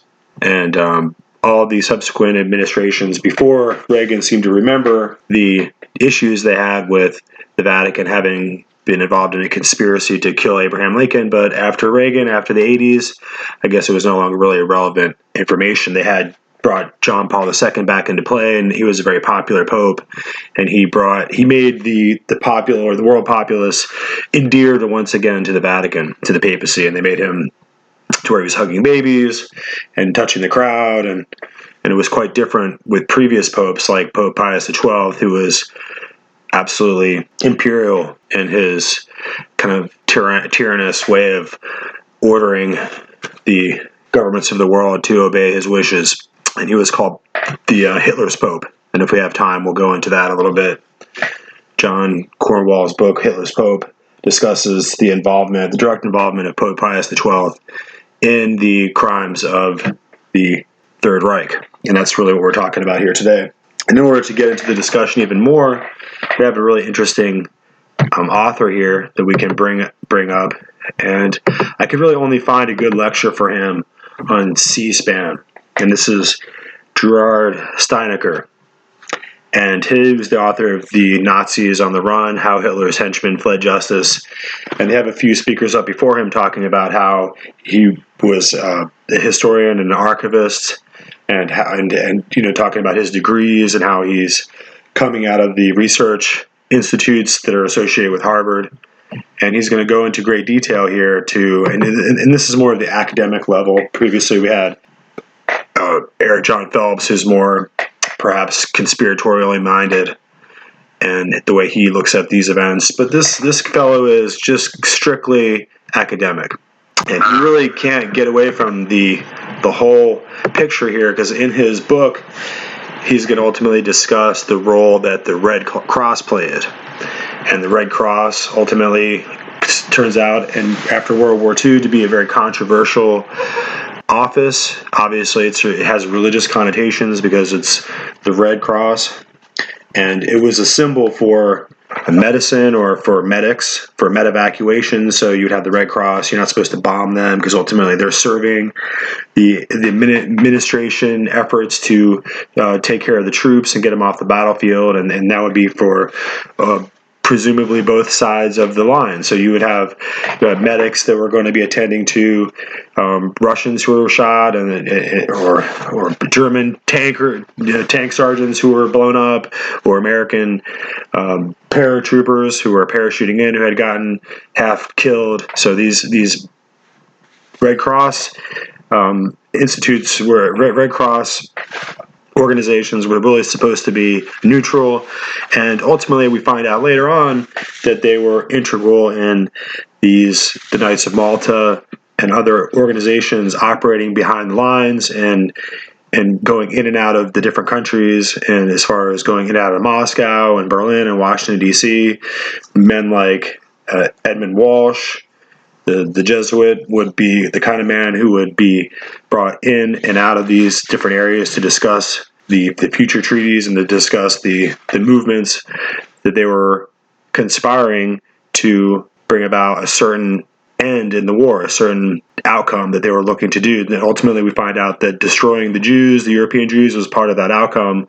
And so despite the fact that we had our men and our tanks in the most dangerous situation trying to shoot and kill each other and bomb each other with planes, they were using that chaos to even the score and to further their ultramontane counter-Reformation strategy in wanting to destroy the Lutheran Protestants and the French Protestants there in Germany and France, and that's exactly what they did. So we're going to discuss more here with this fellow here in his book, Gerald Steinecker, and you can look him up. He's a fascinating individual, and we're going to listen to him discuss how the Vatican was involved in making sure that the chosen men, I guess even into the tens of thousands, so it seems like it was an open invitation to any of the people in the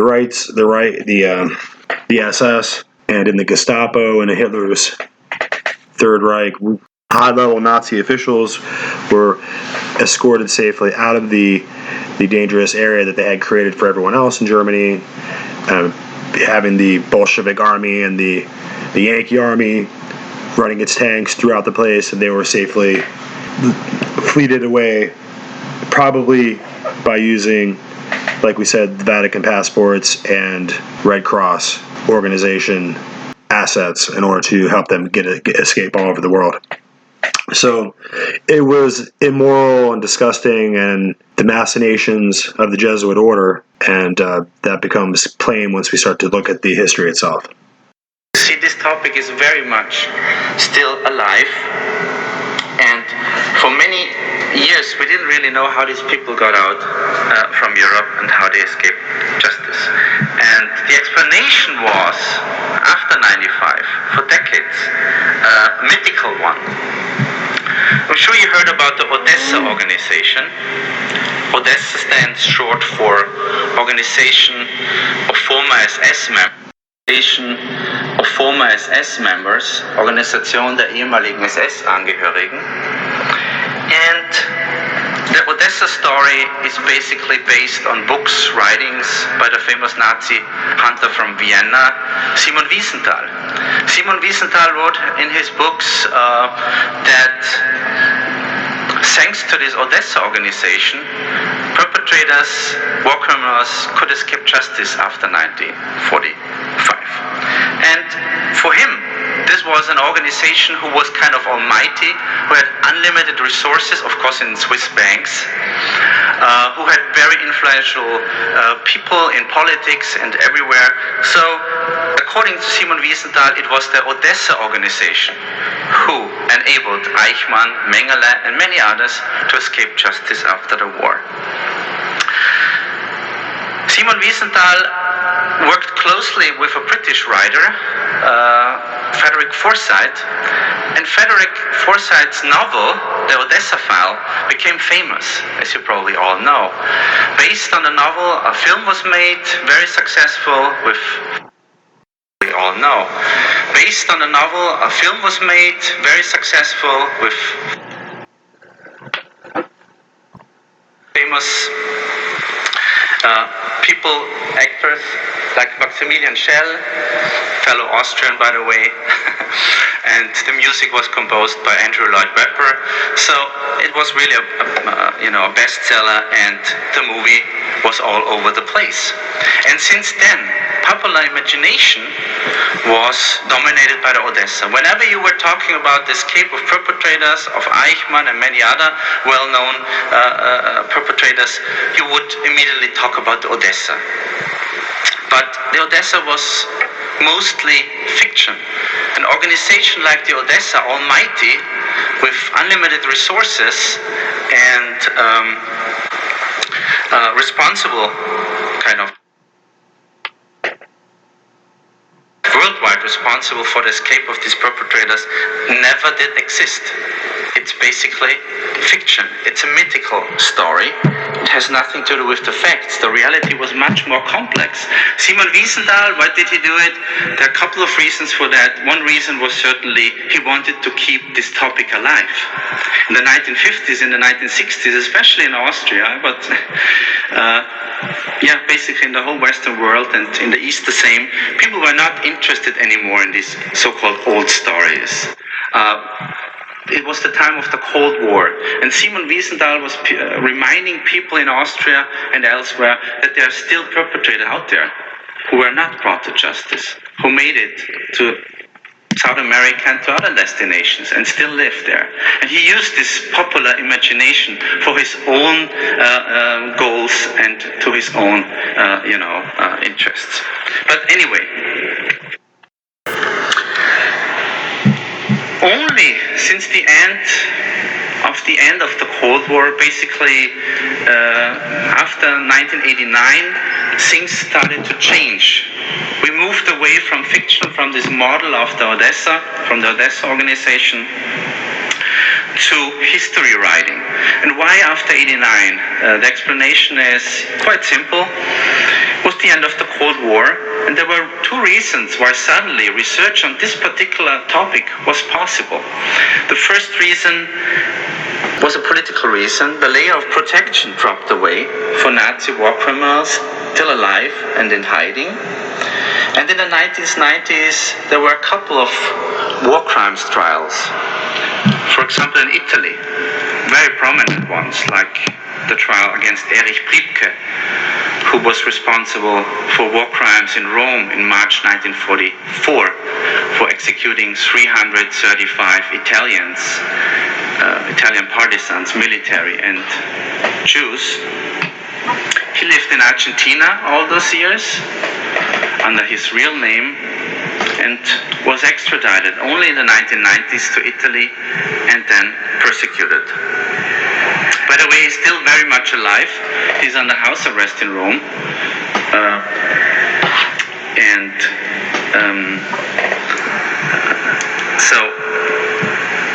The John Damiano case is also a very good example for this, that in the 1990s, the things started to change, and these people were brought to justice. There was no political protection anymore. The Cold War was not there anymore. So justice departments began to investigate again, and to find these old files in some old archives. The other thing, maybe more important even archives opened. Suddenly, there were a commission of historians who are kind of dealing with this past. Very important was the commission of historians in Argentina. They opened the archives there, the Swiss archives, the Red Cross archives, very important for my research actually, archives in many other countries. And these archives enabled us to look a little bit deeper what happened after 45, what happened to these people, and how some of these people were protected by governments and intelligence agencies. So, as a consequence, more and more structures came to light, and we started to understand how these people got away from justice after 1945. And again, this was one of the very few areas who were not very well researched until the 1990s. Again, until the 1990s, you still had to deal with the Odessa. So whenever I talk, still to this very day, whenever I talk to people about my research, they say, I know what you're writing. You're writing about the Odessa. I said, no, I'm not. And of course, then I have to explain them, it's a fictional story, but it really sticked with the people, and still nowadays you have to write against the Odessa myth, basically. So let me talk about my findings. How did it really work? How did war criminals, perpetrators of the Holocaust, SS members and Nazis actually got out of Europe? One of the first things I learned, being an archivist in northern Italy, that most of these people got out through Italy. Italy basically was the Nazi escape hatch hedge for most of these perpetrators. For most of these war criminals and Nazis who got out of Europe after 1945, Italy was the way out. And you may ask, why Italy? Well, there are a couple of reasons for that. One reason is for people in Central Europe, in Southern Germany, in Austria, Italy is the closest way, especially the Italian seaboard of Genoa. From Genoa, you had the ships going overseas, and it was easy to reach this area. One other reason is, in Italy, there was no Allied military government anymore. Ending in December 45, the Allied stopped the Allied military government, and the Italians were in charge again. So once these perpetrators, Nazis and fascists from all over Europe, made it to Italy, made it over the Brenner border into Italy, they kind of were safe. They kind of were protected.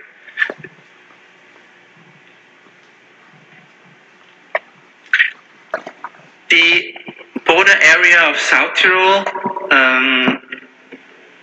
it's a little bit,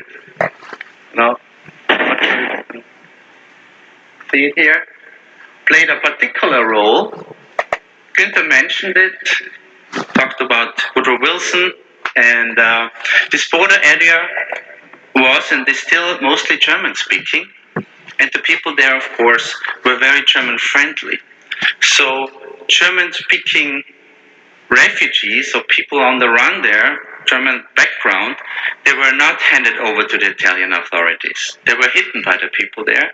And South Tyrol really became the perfect hideout for these Nazis on the run. Italy was the logical way to get there. South Tyrol was the first stopover. And South Tyrol was basically the only region, German-speaking, without Allied control after the war. So it was a perfect location for acquiring a new identity and to get new identity papers. The situation in South Tyrol was, and in Italy in general, was also unique because there were many refugees in Europe. Millions of people were on the move after 1945. Survivors of the Holocaust, slave laborers, prisoners of war, all kinds of people. And many of these people wanted to get to Italy in order to get to the seaports and in order to leave Europe and to start a new and a better life. Not just the perpetrators, not just the Nazis, and not just the fascists, but also, for example, the victims, the survivors of the Holocaust. And Simon Wiesenthal describes it well in one quote. He writes about the strange situation in Italy where perpetrators and victims actually met after the war. Both groups trying to get out of Europe and to start a new life. And there is a very good quote by Simon Wiesenthal, and I show you this quote. He writes, "I know a small inn near Merano where every now and then illegal Nazi transports and illegal Jewish transports spent the night under the same roof without knowing about each other. The Jews were hidden on the second floor and instructed not to steer, and the Nazis on the ground floor were urgently warned not to let themselves be seen outside the establishment." I'm not sure where this location, or where this hotel, where this place exactly is. It doesn't really matter. What he describes it very well. The situation, the very unique situation in Italy, when you have all these refugees there, perpetrators and victims meeting. Sometimes using the same routes, the same smugglers, the same hiding places, the same structures in order to get out of Europe. And also sometimes using the same ways in getting new travel documents, sometimes under real, sometimes under false names, in order to leave Europe. And Italy was the best ways, and the easiest way to do so, to get out of it. Once you're in Italy, you had basically only one problem.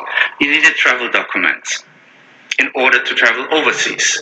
Most of these refugees from all over Europe didn't have passports, of course. Sometimes they could hardly save their own lives and they didn't have documents whatsoever.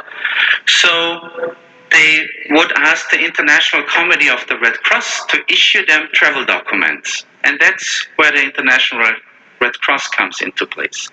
This was especially true for ethnic Germans, so-called Volksdeutsche, who were expelled from Central Eastern Europe. Hundreds of thousands of them were in Italy. They were hoping to get out from Italy to South America and elsewhere. And the International Refugee Organization, set up by the Allies, declared itself not responsible for ethnic Germans. The International Refugee Organization were saying, well, we are responsible for the victims of the war and the victims of the Nazi regime, but not for the ethnic Germans. So the International Red Cross, out of humanitarian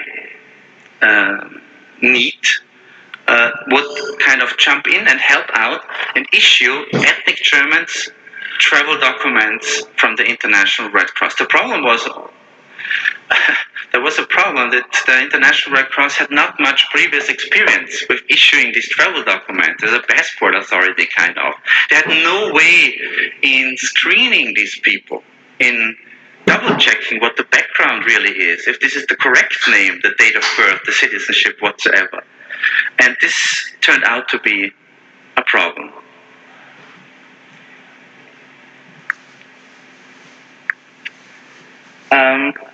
Forgot something.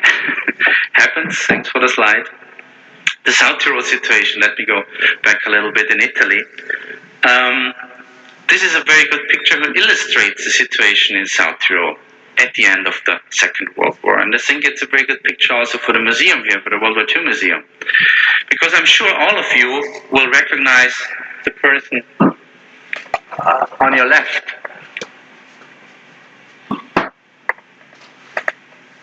This is an American GI, right? Clearly from the uniform. We are in Bolzano, in northern Italy, in South Tyrol. It is the delegation of the International Red Cross. These two people, of course, guarding this delegation of the International Red Cross.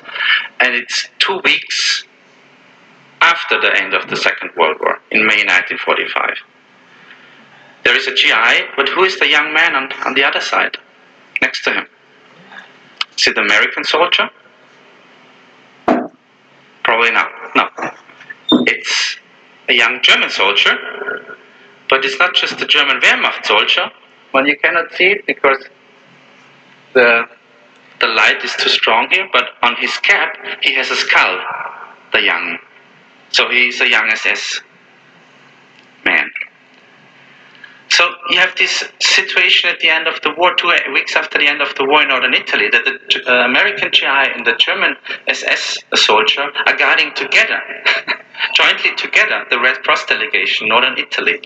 And reporters of the Stars and Stripes, they came to northern Italy and they were completely surprised and they didn't know what's going on here. And they were writing an article about this, about the scenes they saw. This is just one photo to illustrate it a little bit. And the title was, "Did we win the war or not?" In Bolzano, in northern Italy, one couldn't say. So it's a very good description of the situation in northern Italy in May 1945. And of course it has to do with the Operation Sunrise, with the German surrender in northern Italy, the special secret surrender of the German Wehrmacht and SS forces in northern Italy, and the deal made between OSS forces, the American Wartime Secret Service, and these SS and Wehrmacht forces in Italy. So very unique situation in northern Italy, but it even more illustrates the situation was very unique, perfect for people who had a certain past. So now you're in South Tyrol, you're safe, you're in Italy, you need travel documents. And you would, of course, ask the International Red Cross for these travel documents. For the travel document, you kind of had to fulfill one condition. The condition was you had to be stateless.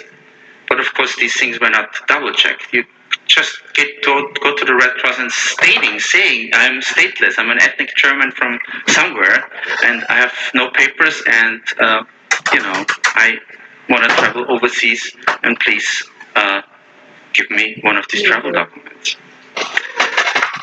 Also, a certain Ricardo Clement did. Clement Ricardo. I'm not sure if you can actually read the document. Probably not. It's too bright here. But I will tell you what it says. It's an application for a Red Cross document, for one of these travel documents from the International Red Cross, for Clement Ricardo, born in Bolzano, who wants to go to Argentina, and who is a stateless ethnic German, Volksdeutscher from South Tyrol, according to this document. And the Red Cross issues him one of these travel documents. Maybe you cannot read the name and the date of birth and all this information, but can you see the photo attached to the document? Do you see the photo, more or less? Well, maybe you have seen the photo of Adolf Eichmann before. This is Adolf Eichmann applying for one of these travel documents of the International Red Cross under the name of Ricardo Clement from South Tyrol. So while he was in Italy, on the way to the seaport to Genoa, he was applying for this Red Cross document, and this Red Cross document was issued to him. In Italy, there was a close cooperation between the International Committee of the Red Cross and Catholic institutions, especially between the Vatican Commission for Refugees. Also, the Catholic Church realized we have to do something for these refugees in Italy, especially the people who had Catholic background. And this Vatican Commission for Refugees was set up in 1944, and as I said, had a close relationship with the delegations of the International Red Cross in Italy, in Rome and Genoa. If you look who were the people who were in charge, especially of these national subcommittees of the Vatican Commission for Refugees, then you get a better idea that it was a perfect place for these perpetrators to ask for help there. The head of the German-Austrian section of the Vatican Commission for Refugees in Rome was a bishop by the name of Alois Hudal. You have his photo right here. He was someone who had very close ties with the National Socialist Party. He was an admirer of Hitler. He always considered himself as a bridge builder between the Nazis and the Catholic Church. In 1937, he published this book here, Die Grundlagen des Nationalsozialismus, the basic ideas of National Socialism, as a Catholic bishop. Yeah, just want to underline that. And he dedicated his book to Adolf Hitler. Of course, it was very helpful to have such a man as the head of the German-Austrian section of the Vatican Commission for Refugees, especially if people like Adolf Eichmann and Mengele would knock at his door in Rome after 45. And how this close cooperation between the Vatican Commission for Refugees and the Red Cross worked, I want to show you in a very simple example, just to illustrate it. Here you have a letter of recommendation from the Vatican Commission for Refugees, the letterhead of the Vatican, and it's a very simple piece of paper, very simple letter, just saying, well, addressed to the International Committee of the Red Cross, in Rome in this case, asking the Red Cross, please, could you give Mr. Stangl-Paul, who is stateless and who wants to travel to Argentina, a Red Cross travel document. He has no travel documents anymore, he lost everything. Please issue him a travel document. And the Red Cross, of course, a few days later, this Paul Stangl would go to the International Red Cross delegation in Rome with this letter of reference from the Vatican and tell the Red Cross delegation, well, my name is Stangl-Paul, I was born in this place, and I'm stateless, and I'm Catholic, of course, and I want to go to Argentina, and as proof, as only proof of my identity and my background, here is this letter of reference from the Vatican. And the Red Cross, of course, the people who work for the Red Cross would believe that, and without any further screening or no questions asked, they would just copy this information given on this letter of reference and issue a travel document for these people. So Gerald Steinecker is going to go all into depth on this, and this is July 21st, 2011 on C-SPAN. You can look it up, and you can watch the rest of the video yourself. I might attach it to this if I have time, this podcast. But it goes into depth here, and he's going to show maps, passports, travel documents, all original documentation in his book, and he's going to really just kind of blow this thing wide open. And it's obvious that the Nazis and the Vatican collaborated together, and part of their effort was to continue the doctrine of the Inquisition and destroy all the heretics and destroy all the Jews there in Europe, and to ultimately get back to a place where they could destroy the old order of things and destroy the old Reich, the Second Reich, which ultimately was a Protestant Reich. So the Third Reich would be this Jesuit destruction of the whole entire European continent, and they were going to punish ultimately France, Poland, America, England, and have them all really engage in this internecine conflict that devastated all of them. And that's the kind of asymmetrical kind of warfare planning you can get from the Vatican in their effort to really destroy and submit all the nations of the world to the temporal power of the Pope there in the Vatican, something we discussed recently. So what you can see here is what we're exposing when it comes to the Red Cross. It's really obvious to my eyes, but I'll explain it. The Red Cross is a symbol. The Red Cross was the symbol on the shields of the Templar Knights, and ultimately that kind of symbol you can find when you recognize that the Bauer family changed their name to Rothschild, which in German means red shield, and became the Vatican bankers, and they became the holders of the Vatican treasuries, these Rothschilds, and they made this red shield name famous. So everyone talks about in the conspiracy circles about the Rothschilds, and the Bauer family really took on this second identity and this Rothschild name. So what you're seeing ultimately in this, the Red Cross, is the extension of the Knights of Malta. And if you go back and look, the Hospitaller Knights, they were the Order of the Hospitallers. They were founded at the time of the Templars also, and they also would wear a red shield, and they were also setting up their hospital tents, and they were taking care of the pilgrims who were coming into the Holy Land to make pilgrimage, and who would oftentimes be attacked by the Muslim, the Saracens, the Mohammedans in the area. And the Hospitaller Knights were tending to and taking care of these rich pilgrims in and out of Jerusalem, and they were defending the Holy Land for the Pope. So the Hospitaller Knights were going to set up hospitals, and their orders still exist today in the form of the Knights of St. John of Jerusalem and the Knights of Malta. And the Hospitaller campaign was ultimately a Red Cross.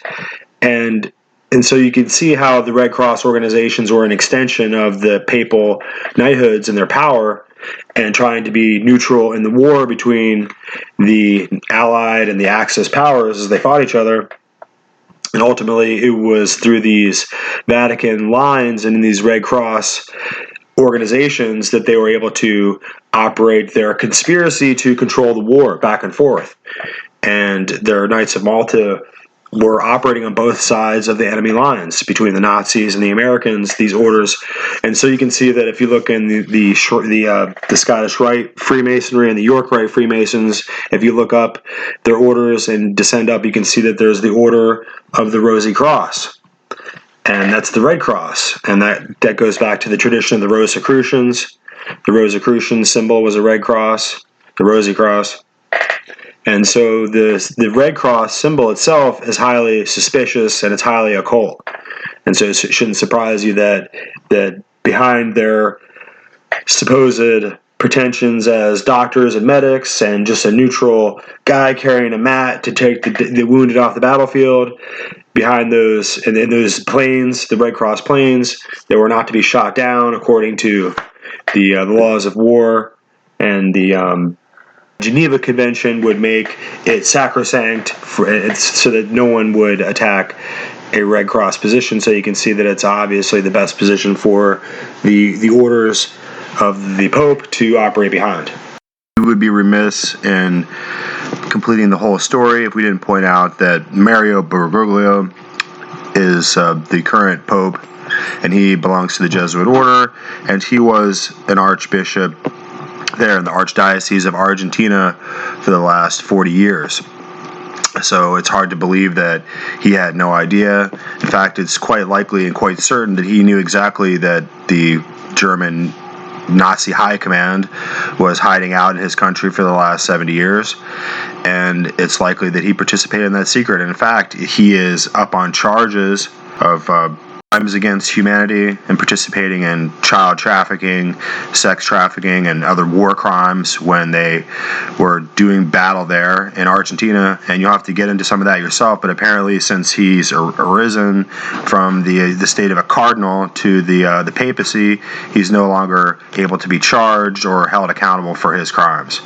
So with that, we'll just leave it for the next episode.